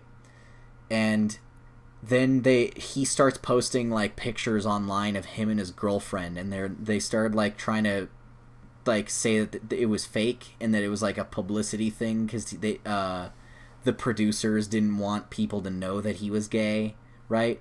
And then he gets married to this girl and then has a baby with her, and then they start like trying to like break down the photographs and talk about why they're staged and be like, that's a fake baby that was photoshopped in, like all of this weird bizarre shit, or saying like the moon landing was fake, or like these, to the point that they're actually being like horrible and rude to his wife or girlfriend or whatever. Like like his significant other, like they're treating her like garbage and like attacking her publicly or like saying horrible shit to her online because they want so badly to believe that this guy is gay. And I always look at that and I'm like, why do you have to have such ownership of this person's life? Why do you have to like push this thing on them? Like, sure that you like that, like you get off on the idea of that and you enjoy it, but he doesn't. It's not because he's homophobic. Don't push that stupid narrative. Like, that's another thing too, is like, if you don't support my gay ships, you're a homophobe. Like, no, that's a weird, stupid defense mechanism to try and put like a moral spin on it. It's you being creepy. I like to think about this exact scenario with the genders reversed, where like 35-year-old men are looking at like two teenage girl actors and trying to push this weird-ass narrative that they're a lesbian couple because that's easy to masturbate to. And it's fucking gross and weird there, right? Why should flipping the genders around make it any different? And I don't understand why we live in this weird-ass era, and I understand that fans have always been like this. Like, fandoms have always been this creepy and have always been this bizarre. But it's just so much more prominent now that we're on the internet, and it's like everything's right out there where you can see it, and these people are communicating with the people that they're fans of, like, directly now. And that's one of the things that scares me about, like, my own prominence on the internet, is, like, the bigger I get and the more people know me. Like, I've been recognized in public, like, a lot of times now. I'm worried that this kind of thing is going to happen, where people are just going to decide something for my life is, like, this is what we think you should be doing or how you should be acting because we find that interesting. And whether that's true or not, they're going to just start pushing it and pushing it and pushing it. And that makes me uncomfortable. Like, I really don't want to be in that kind of scenario myself. Does that make sense? Mm-hmm. Thank you for letting me rant that whole time. Like, I don't know. Can I rant too? Yeah. This is what this whole thing's for. This is a little bit different. This is not quite about the fans, but I just want to rant about my conspiracy theory. You might have seen me post about this on Twitter, but I posted about how the Department of Justice has announced, under your racist grandpa who also hates weed, Jeff Sessions, under him, they have gone to review the 1948 Paramount Pictures versus the U.S. government ruling, which, if you don't know, was a big, like, trust buster thing where it banned the whole studio system, which was hugely non-competitive. And they want to look into this, which I don't like, because in case you haven't remembered, Disney is about to own over half of the box office. And if you have Disney owning the box office, and then you have somebody looking into the rules where it says that you can't bundle multiple films into a single license, like it says, like, Disney might be able to, if this is this specific rule, block booking is allowed, then Disney would be able to say to a theater, look, if you want Avengers, you're gonna have to screen Christopher Robin too. That's annoying. And circuit dealing, entering into one license for all theaters, so it says, like, okay, I'm gonna talk to all of the AMC theaters, and every single one of them has to show this movie. Resale price maintenance, where you can set minimum prices on tickets. I wonder why Disney would want to do that. And I also wonder why, which is another thing that Disney is going to do, which is really shitty, is that they're putting pressure on movie theaters. Because if you'll remember, in 2017, they demanded, for you to get The Last Jedi, they needed more of the percentage of the box office. Not 40%, we wanted 50%. So they're going to be able to do more of that. They're going to, they're going to want to get more... They're going to be able to... If these rules are revoked, then they're going to be able to control the box office, and the movie theaters are basically going to lie over and do whatever they want them to do. Because the movie theaters don't have enough power to say no to Disney. And why is the Department of Justice looking at this at all? That we've gotten to the point... What's the whole point? Here's the question. What's the whole point of the Department of Justice looking into these rules? Because the studio system, before the Supreme Court shot them down, was basically, okay, we're going to sign a movie star to our contract, and they're going to make as many movies for us as we want. And then we are going to send these movies to the theaters that we also happen to own, and then these movie theaters are going to block all of our movies in a block, and they're just going to show our movies over and over again. And there's going to be no competition and no innovation, and then the actors and the creative people behind the camera are just slaves for our whims. And let's be honest, that's what Disney wants. And they're going to get as close as they can with the law. Disney isn't a monopoly, but they're like 2 shades off of that. Listen, monopolies, unless you're talking about like a monopoly on a resource that's only found in one location, like diamonds, monopolies are basically impossible. But you can get what is called an oligopoly, which is where a small group of very large companies control a large industry. Take soda, for example. Yeah. Soda products. There's basically Pepsi and Coke. And then now there's the subsidiaries thereof. Yeah. Everybody, they're all owned by Pepsi and Coke. Yes. Take beer. There's Coors, Anheuser-Busch, and like one other company, and that's it. Yep. Airlines. American, United, Southwest. Comics, DC and Marvel. The big 2, yeah. And that's what they're doing with these... that's what they want to do with movies, is to consolidate There that used to be oligopoly. such a massive amount of different studios with different kinds of content and different... Now look... Now we're getting to just there's going to be a 2-party system. It's not going to be as bad as you think it will be, because there's always going to be indie movies. There's always going to be some company that's releasing the new horror movie from some up-and-coming artist. Yeah. There's always going to be a certain amount of competition. And there's also stuff like Amazon and Netflix that are pushing into the industry, and Apple, to be fair. Yeah. So there's going to be competition. It's just that when you're going to the movie theater, there's not going to be as much choice. Basically. You might not notice it. You might just... Maybe you just won't go to the theater, but there won't be as much choice. There won't be...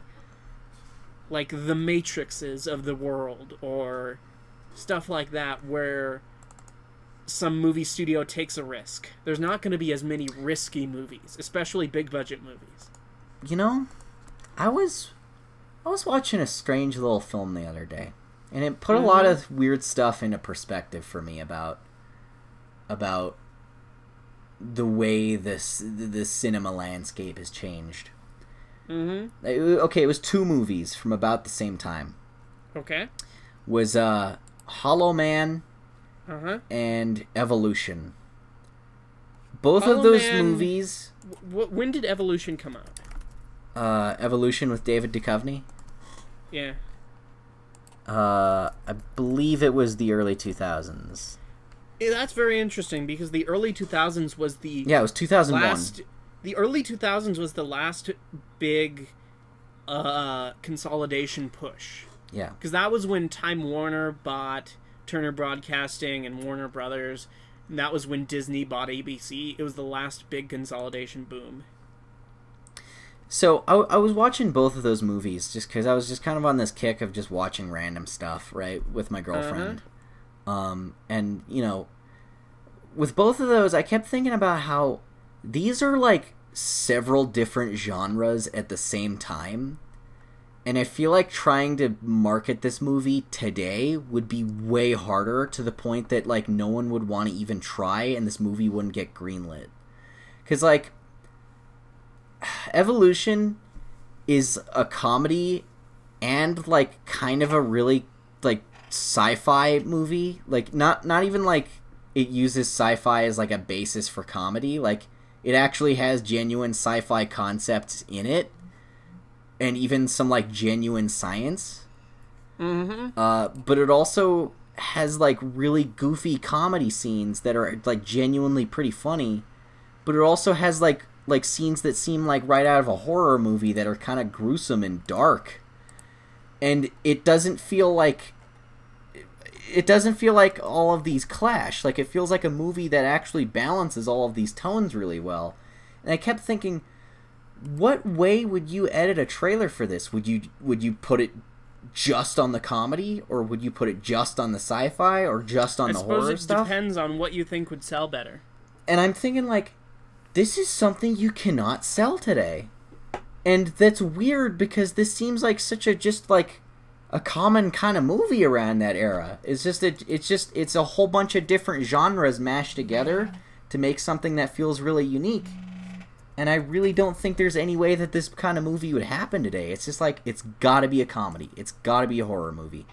Maybe you could have, like, shades of this. Like, it'll be a comedy movie that's kind of a parody of a horror movie, like Tucker and Dale, or like... Let's see. Let's just say that the only reason why M. Night Shyamalan is making a comeback is because he's bought into the sequel trend. Well, yeah, 'cause like, suddenly how many he's doing people would have sequels to how many Unbreakable. people would have been talking about Split as much as they did if it weren't for that end credit scene? Yeah, I mean, yeah, it would have been regarded as, hey, he made a somewhat competent movie again. And then nobody would have cared. Then they would have stopped talking about it. But now that it's part of this series, and that people will talk. People want to see more, you know. And I'll be honest, I didn't think Split was that great, but it was more than one thing. I'll give it that. Because you think it'll be, 10 Cloverfield Lane, but then it's not. Yeah. It's easy to market films based on, like, brand recognition, but if it's just like it doesn't have any attachment to something, like even also Hollow Man. I was thinking about that, and I know that based on what you said that the director hates it, but I thought it was cool, right? So I will say because Paul Verhoeven hated that movie, but like I was watching that and I kept thinking, like, okay, there's like some really genuine like kind of high concept sci-fi stuff in here. Like there seems to be actual kind of science stuff, and like the characters, while yes feel very 90s, are still believable scientists to some degree. But then there's also like, I don't know, there's also kind of like this looming dread throughout the movie that starts to get like more and more crazy near the end. Like it starts becoming like a thriller, but then also there's like parts of it that feel like really actiony, but then there's also parts of it that are kind of like just full on horrifying and scary. And then there's like parts that are really kind of lighthearted and fun. It's like, again, which part do you market this as? Because I feel like the only way you could market Hollow Man, that's one of those movies I kind of want to do a couch potatoes on because I like it so much. Is I feel like the only way to market that would be to just do only horror, and then all these other elements that are in it that kind of make it feel kind of special, you'd have to just ignore. Like, just don't let anyone know that until they're in the theater. Is that there is hope. If there's anything, the most hopeful, encouraging movie of the year to me was A Quiet Place. Because even though most of the people in that movie were name talent, they're not exactly bankable name talent.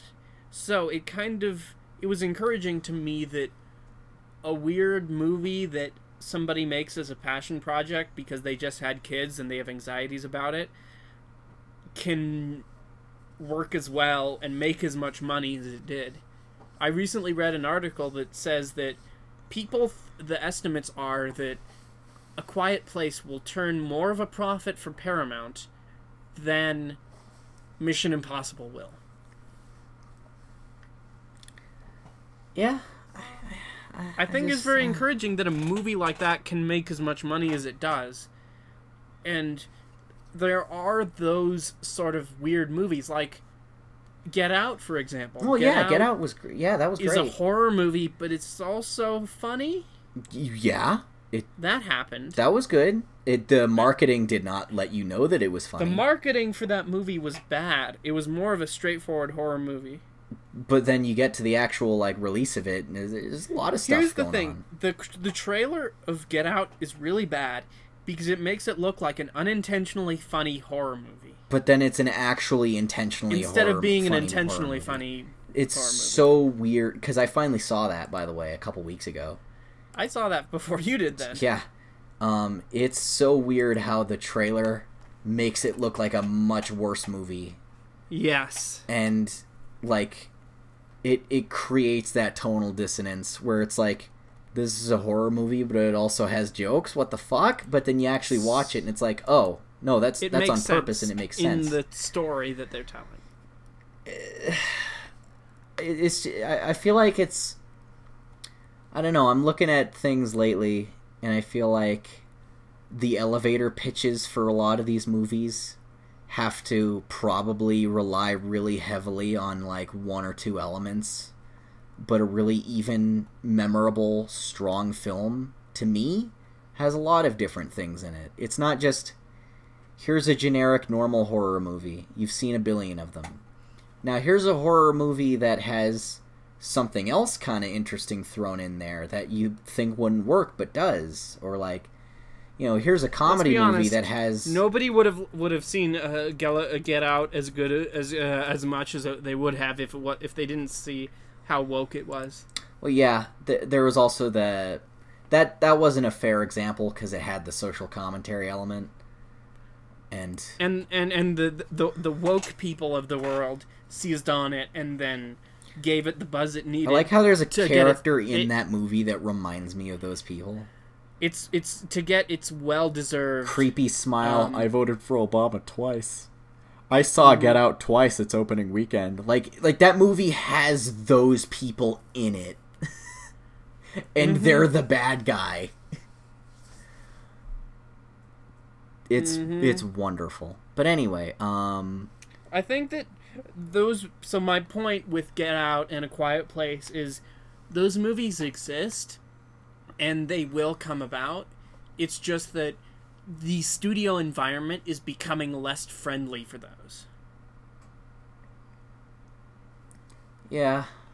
And that's sad. Which is depressing. Because some of my favorite movies are kind of weird and have, a lot of conflicting things put into them. But, a talented director and writer is able to make conflicting elements work together in service of each other. Think of some of the best movies out there.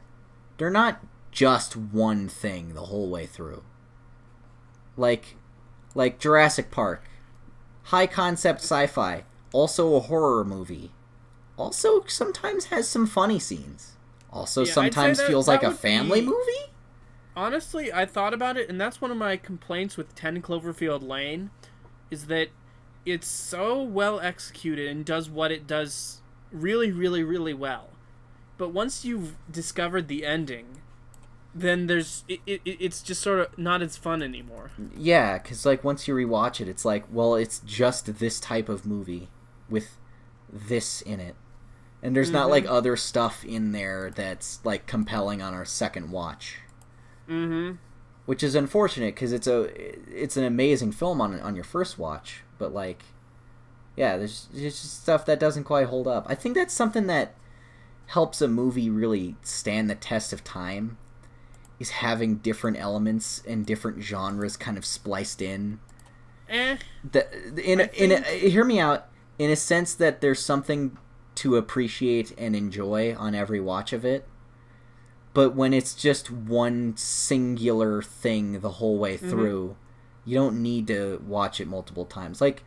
again, like another example is But there's a difference Fight Club between... is creepy and funny and has a lot of social commentary. As long as it works together, because... There needs to be the cohesion. I'm not saying you should just take different elements and mash them. as a big example of when that doesn't work.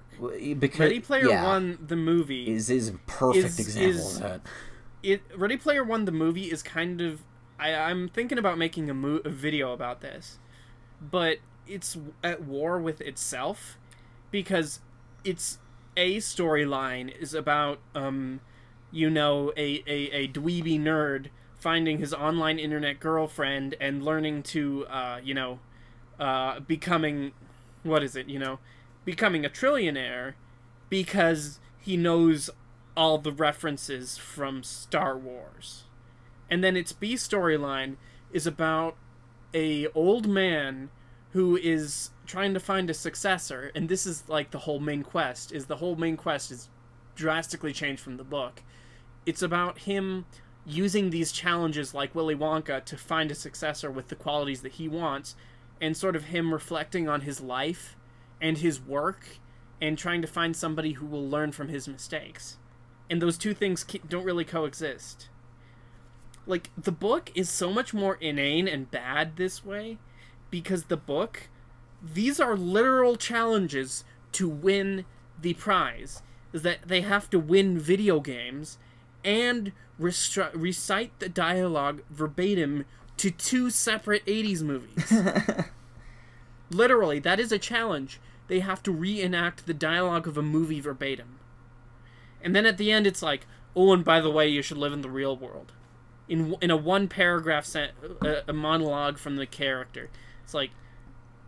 You've introduced 2 different themes and ideas that totally conflict, because living in the real world is what you think they should do, but the only reason any of these characters got anywhere is because they didn't. Yeah. That's mashing two ideas together that don't work. And the main character is literally a trillionaire because of that. Now, in the movie, they try to make that like, the book, it's not very dissonant because there's only a 1-paragraph theme at the end about how you should live in the real world, and the rest of it is just, let's recite the dialogue to Monty Python's Holy Grail. Look, I can recite the dialogue to Monty Python's Holy Grail. I admit that. I've done it before at parties. Yes. But I will say, that's not going to get me laid or get me $1 trillion. It's just something dumb I do for no point whatsoever. But this movie, it's a challenge to, become the leader of a multi-billion-dollar company. And then the movie tries to make that better by making the challenges, about something. Like the whole Shining sequence, there's a sequence that's invented for the movie that replaces the let's recite dialogue from a movie scene, where they go into The Shining, but the whole point is that the hotel from The Shining, all of the stuff from the movie is a distraction. And then there's this other area off to the side where you have to exhibit the lesson that he wants you to learn.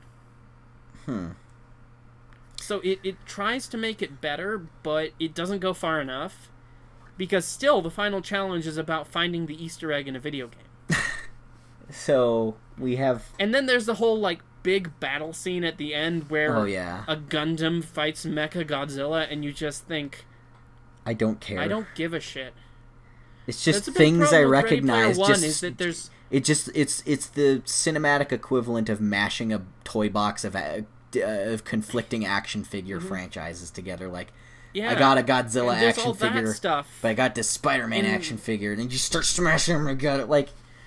There's the whole let's respect the artistic integrity of a guy who created this piece of art that we're all enjoying, but we also need to have Iron Giant shoot a laser out of its eyes and kill a bunch of people. Oh God. Yeah, I think that's a pretty good example of how to not do that. Because there's not going to be anything that people are going to want to go back and analyze from that film. It's just going to be like, well, unless that was you're a weird weird. Masochist like me. Well, yeah. But anyway, what I'm saying is I think I'm learning slowly that what I like about a lot of movies is a balance and variety because it's really easy to make a movie that's just one singular idea and theme the entire way through. When you're a normal person, like most people who go to see most Marvel movies, or people who go and see, Jurassic World 2 Fallen Kingdom, you don't see enough movies to get, like, sick of what you're seeing, so you don't care. But when you're people like us who like to watch movies and you just see a lot of them, you kind of want to see some different movies every now and then. You want to see stuff you like to be surprised. Yeah, again, yeah. And it happens less and less. So, that's why I think a lot of my favorite films are weird movies that kind of have, like, a shit zillion different things kind of mashed together, when it could really easily be, like, you could take some of those same films and really compress them down to, like, something far more simplistic and have, like, just one kind of tone the whole way through. Or, like, the characters act one way the entire time.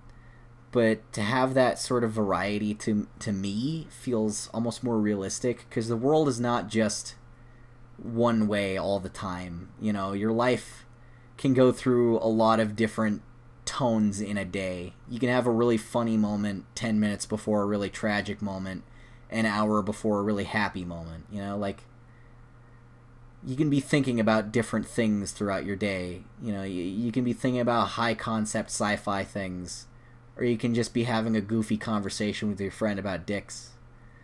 I think something... Or you can be doing both at once. Why not? That's what I love about Swiss Army Man, which is probably one of the favorite movies, and it's the best movie, I think, or my favorite movie that we've reviewed on Couch Potatoes. Yeah? Because it's like a dumb, gross-out comedy about the human condition. And it just has such, like, a weird, non-linear kind of crazy sort of way of telling its story, but it also has, like, this really cutesy kind of friendship story between these two guys. There's such a level of heart to a movie where Daniel Radcliffe's boner leads the way to freedom. It's a compass to how to get out of a forest. And then that's also a movie where it's, very, very, very, very, sweet and hopeful and fun and all that. Yeah, it's just like... But then there's also scenes where, like weird kind of violent shit happens with the corpse. But it's... Yeah, it's also the same movie where Daniel Radcliffe, they shove a giant, a spear down his throat, and then they launch it out of him to, so that they can get a rope around this upper bridge so they can climb up to it. What a weird movie, but there's just, a lot of... Again, there's a lot of different stuff in there. There's this... Mm-hmm. There's this really sad conversation about why the main character doesn't masturbate is because he associates it with memories of his dead mother, right? And it's that's funny and sad at the same time, and sometimes life is like that. You don't have to just be sad or be funny. Sometimes you can mix and match. I like movies that... I guess my favorite thing about stories is just mixing and matching different things and seeing what works. Because that's kind of what life is, It's never just one thing all the way through. And if it was, that would be kind of boring. Well, some people do that, and then they just sort of sit at home and doing their jobs and slowly lose their souls. Well, yeah, there you go. We don't want to be like those people. Unless you will be in 20 years. Oh, no, David, don't curse me. Don't you put that on me, Ricky Bobby. What? Don't you put that on me, Ricky Bobby. What? I don't get the reference. It's a reference to Talladega Nights. It's a movie where Will Ferrell makes out with Sacha Baron Cohen, who plays a French race car driver. What? Yeah. So anyway, I started watching Bruno the other day with Sacha Baron Cohen.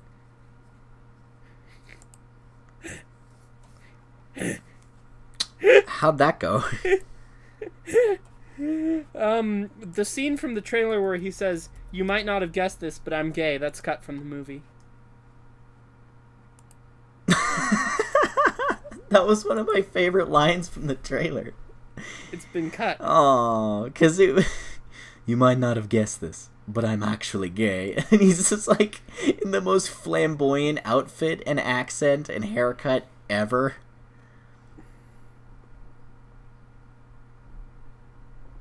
Mm-hmm.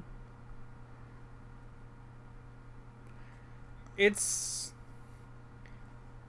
about what you would expect from a Sacha Baron Cohen comedy. Yeah. Have you seen that new one where he's brothers with an assassin or whatever? No. Oh. Did you see the new show? His show What Is America, where he dupes a bunch of right-wing pundits into saying stupid things on TV.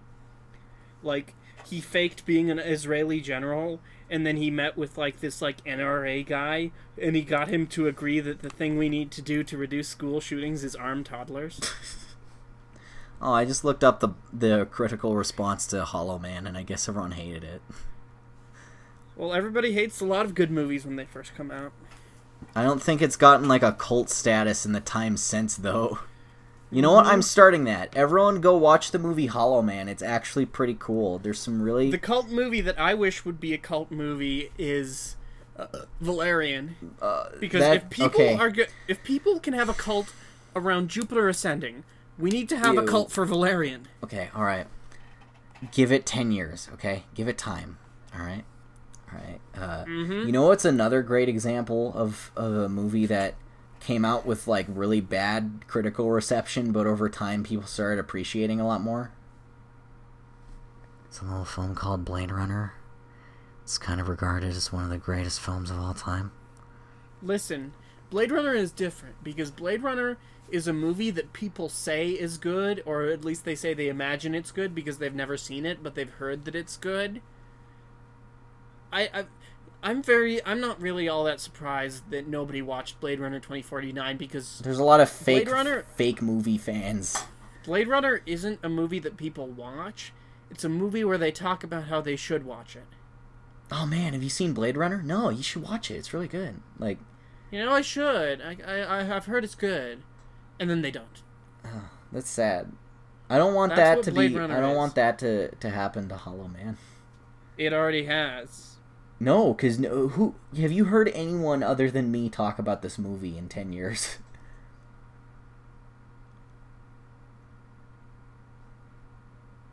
Exactly.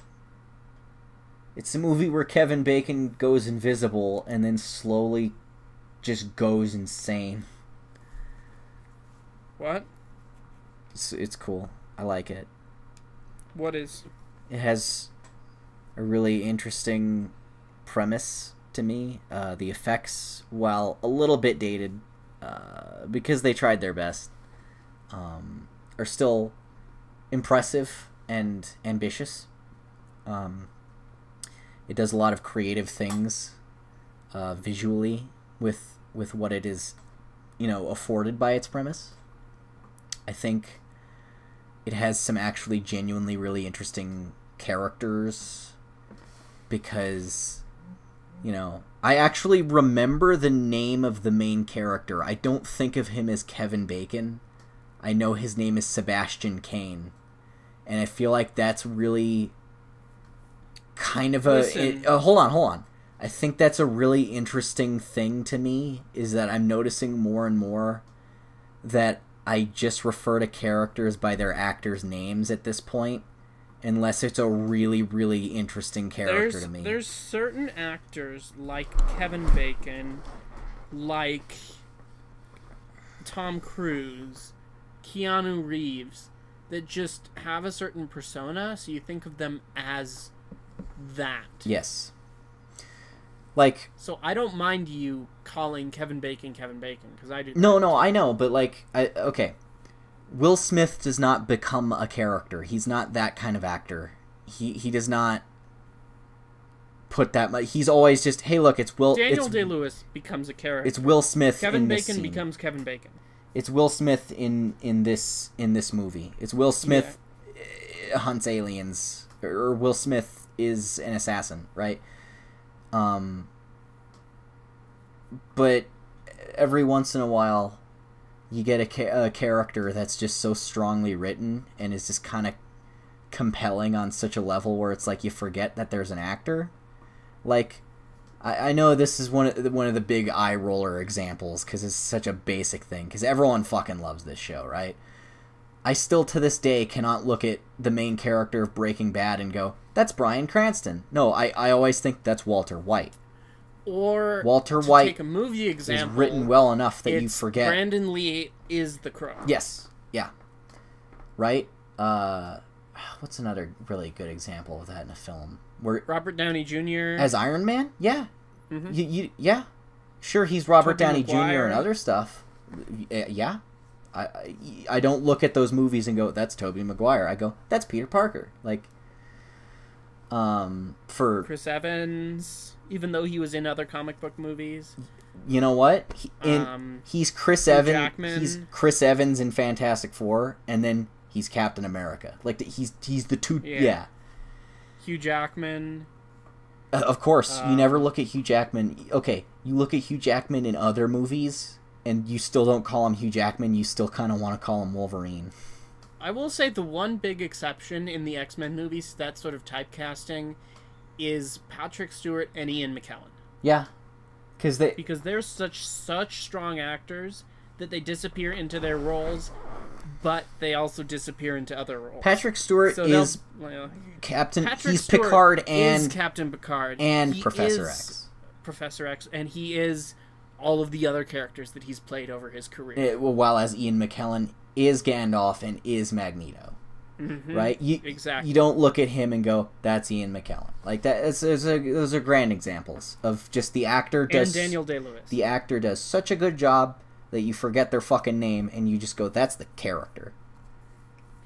That's always an impressive thing to me, is when you can write a character well enough that people forget that he's a character. Sometimes... And that's getting harder and harder for some reason. There's two ways that you can do it. You can either hire an actor that no one has ever heard of to disappear into a role, or an unknown, yeah. Or you can get an actor who you can write to their personality so well that they become the character. They don't even have to act. Like Tom Cruise in Mission Impossible that's his character, because especially with these new movies by Chris McQuarrie, they know how to write them to Tom Cruise. Yeah. It's not one of those things where it's like, I'm going to write this really compelling, deep character, and we have to find a talented actor to play it. It's like they wrote it for him. Versus when you find him in The Mummy, where you're just like, nope. No. No. Oh, God, no. Nope. No. Although, I will say my favorite of hilarious miscasting from that movie is Russell Crowe as Dr. Jekyll and Mr. Hyde. It's so utterly You may be ridiculous. a younger man than I, and the actor is 2 years older than him. But Russell Crowe, he's good as, like, the Dr. Jekyll. But as Mr. Hyde, he has such a cartoony accent, and, like, the CG that they do to make him look like an evil villain monster man is so cheesy. It's just like, nope. Yeah, you're not making a cinematic universe with that one, guys. The Mummy. You want to know my favorite bit of trivia about The Mummy? What? Tom Cruise got a huge paycheck for that movie, easily in the tens of millions. Wow. You know, the paychecks that only Leo DiCaprio, Tom Cruise, like Robert Downey Dwayne Jr. Johnson that can command these days. Only those guys can command those kinds of salaries. He got that kind of salary for that movie. And about the time that he was wrapping The Mummy, they were gonna do, they were in pre-production for the next Mission Impossible movie, which is the one that just came out. And Tom Cruise went to Paramount, he went to the producers of Mission Impossible Fallout and said, hey, listen, the Universal and just paid me bank to do The Mummy. It so doesn't even... If you don't pay me just as much as they did, I'm not going to do another Mission Impossible movie. And they paid him his huge fee. Because they have to. I mean, without him, there is no movie. It's funny how, do you know why Jeremy Renner first joined the franchise in 2011? Why? They wanted him to replace Tom Cruise. As Ethan Hunt? As the Mission Impossible lead in his new character. Oh, okay. He would have been a new character, but not... He would have been the new lead, much like he was going to be the new lead in Bourne Legacy, and that didn't happen either. Well, they made a movie where he was the newborn.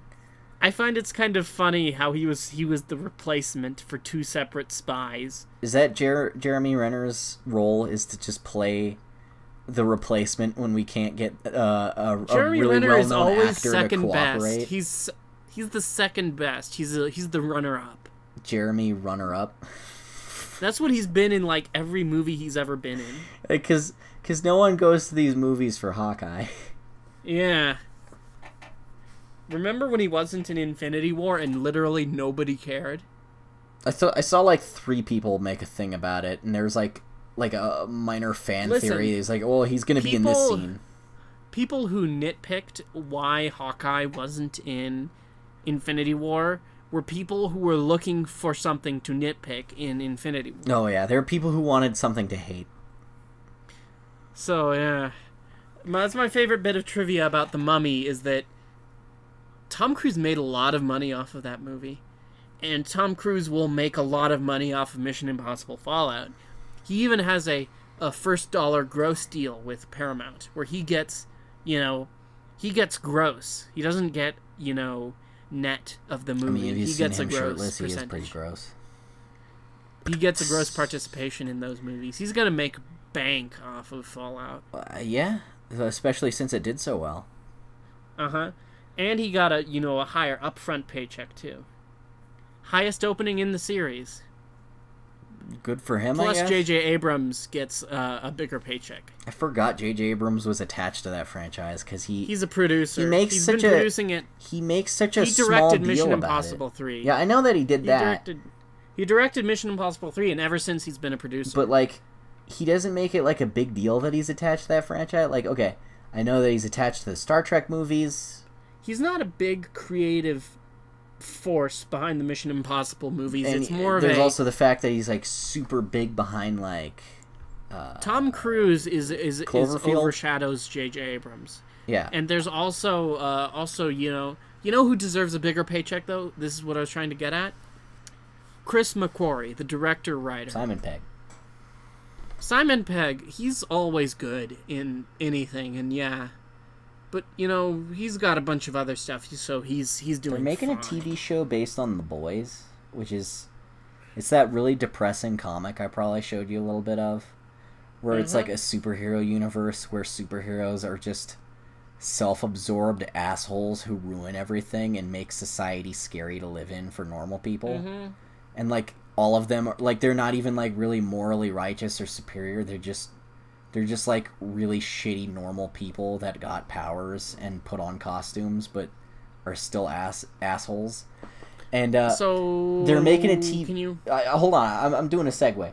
They're making a TV show based on it, and the main character of that series is so heavily based on Simon Pegg, in looks and personality, that he even got wind of it, and instead of suing them, he was cool about it and did like an intro for one of their trades.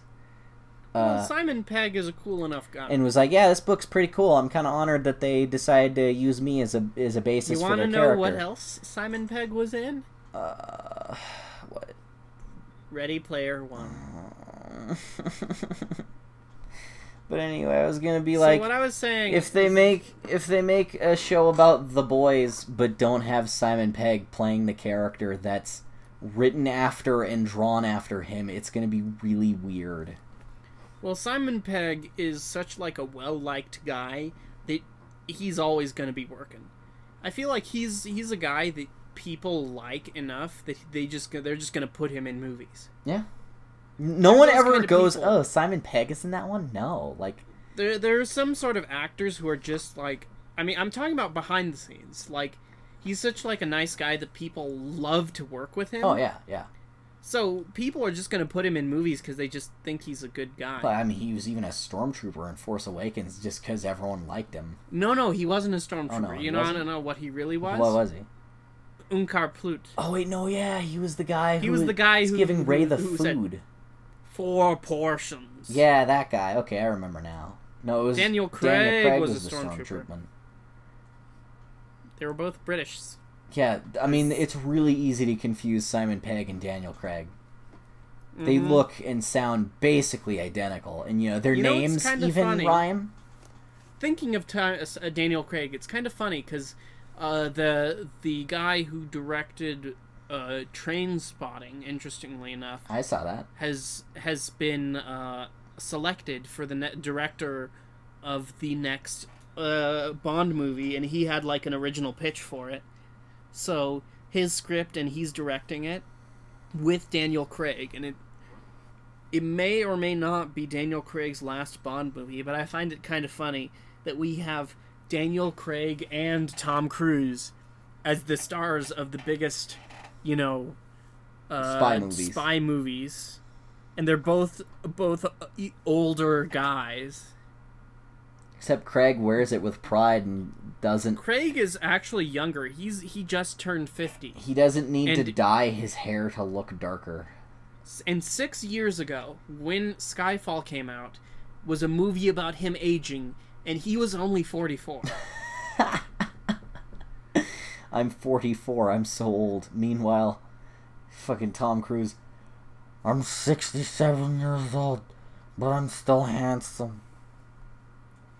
Yeah, Daniel Craig... Although Daniel Craig was never the pretty boy.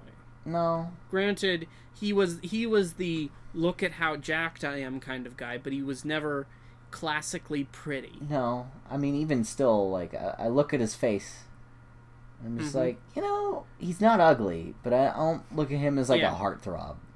He's never handsome, but he was jacked. But that's how he got to be looked at. Transversely, everyone in 1987, I think, was the year. Everyone in that year specifically, at one point or another, had masturbated to Tom Cruise. Yeah, including Tom Cruise. He looked at himself. Tom Cruise is reason why he looked at the movie poster for Top Gun. Yeah.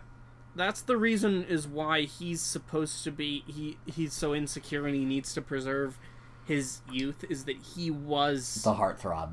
The heartthrob, the pretty boy. He had the handsome face that all the girls liked. So that's where his insecurity came from. What happened to aging gracefully, dude? Well, it's easier for somebody who was never considered attractive. Yeah, I guess. What a weird... That's Daniel Craig. What a weird, sad way to think of that. So there's the next Bond movie that he's going to be in that's currently in pre-production, and it's going to shoot next year. I'm pretty sure. I don't know for sure. Is he still even, like... Does he want to be in it? I felt like he didn't. Well, every single time after he's done one of these movies, he said, I'm not going to do another one. Because on Quantum of Solace, writer's strike happened. He himself contributed pages to that script. Yeah. And that was a nightmare to work on. So he said after that, I'm done. And then they got him back for Skyfall. And Skyfall was a horrible working experience because they had script issues and they had to go back for reshoots. So he didn't want to go back after that one too. They got him back for Skyfall. Skyfall, they were writing the script while it was shooting, and it was an awful working experience. I think he also broke his ankle. He got injured with that one. I didn't hear about that. It was during the Mexico City sequence, I think. But he did get injured shooting that movie. And then he was a horrible working experience, so he said, like, I'm not going to do another one. And now, they've got him again. I think it might be either they offered him a lot of money, or they sold him on the creative angle of this new movie, because, like, they were working on another Mission Impossible, like, another script. Oh, crap. What? Never mind. Nothing. Audacity seized up for a moment, but now it's scary because we're at 2 hours. Yeah. So my theory is either they offered him like a crap ton of money, because he does get very well paid for these James Bond movies. Well, James Bond is just such a marketable character, you know. He's just like one of those, like, Hollywood kind of cornerstones that's just always been there in, like, our collective memories now. So my theory is that he either got lured back with money, a good pitch, or both. I could see both, because I feel like he's getting more and more tired, so it had to have been both.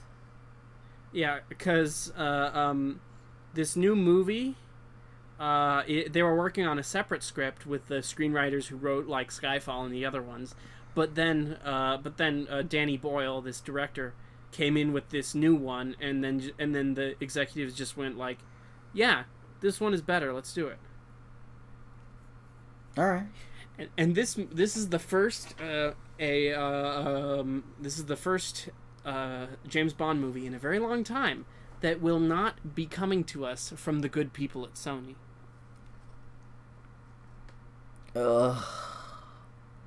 It will not. Sony is no longer involved with this movie whatsoever. Because MGM I'm just is, thinking about like how many years people kept going, well, Sony isn't that bad because they have the James Bond movies. Because really what happens is that MGM owns the rights to James Bond, but they went into bankruptcy and they didn't have enough money to make those movies by themselves. So they decided to go into co-productions with Sony for those movies.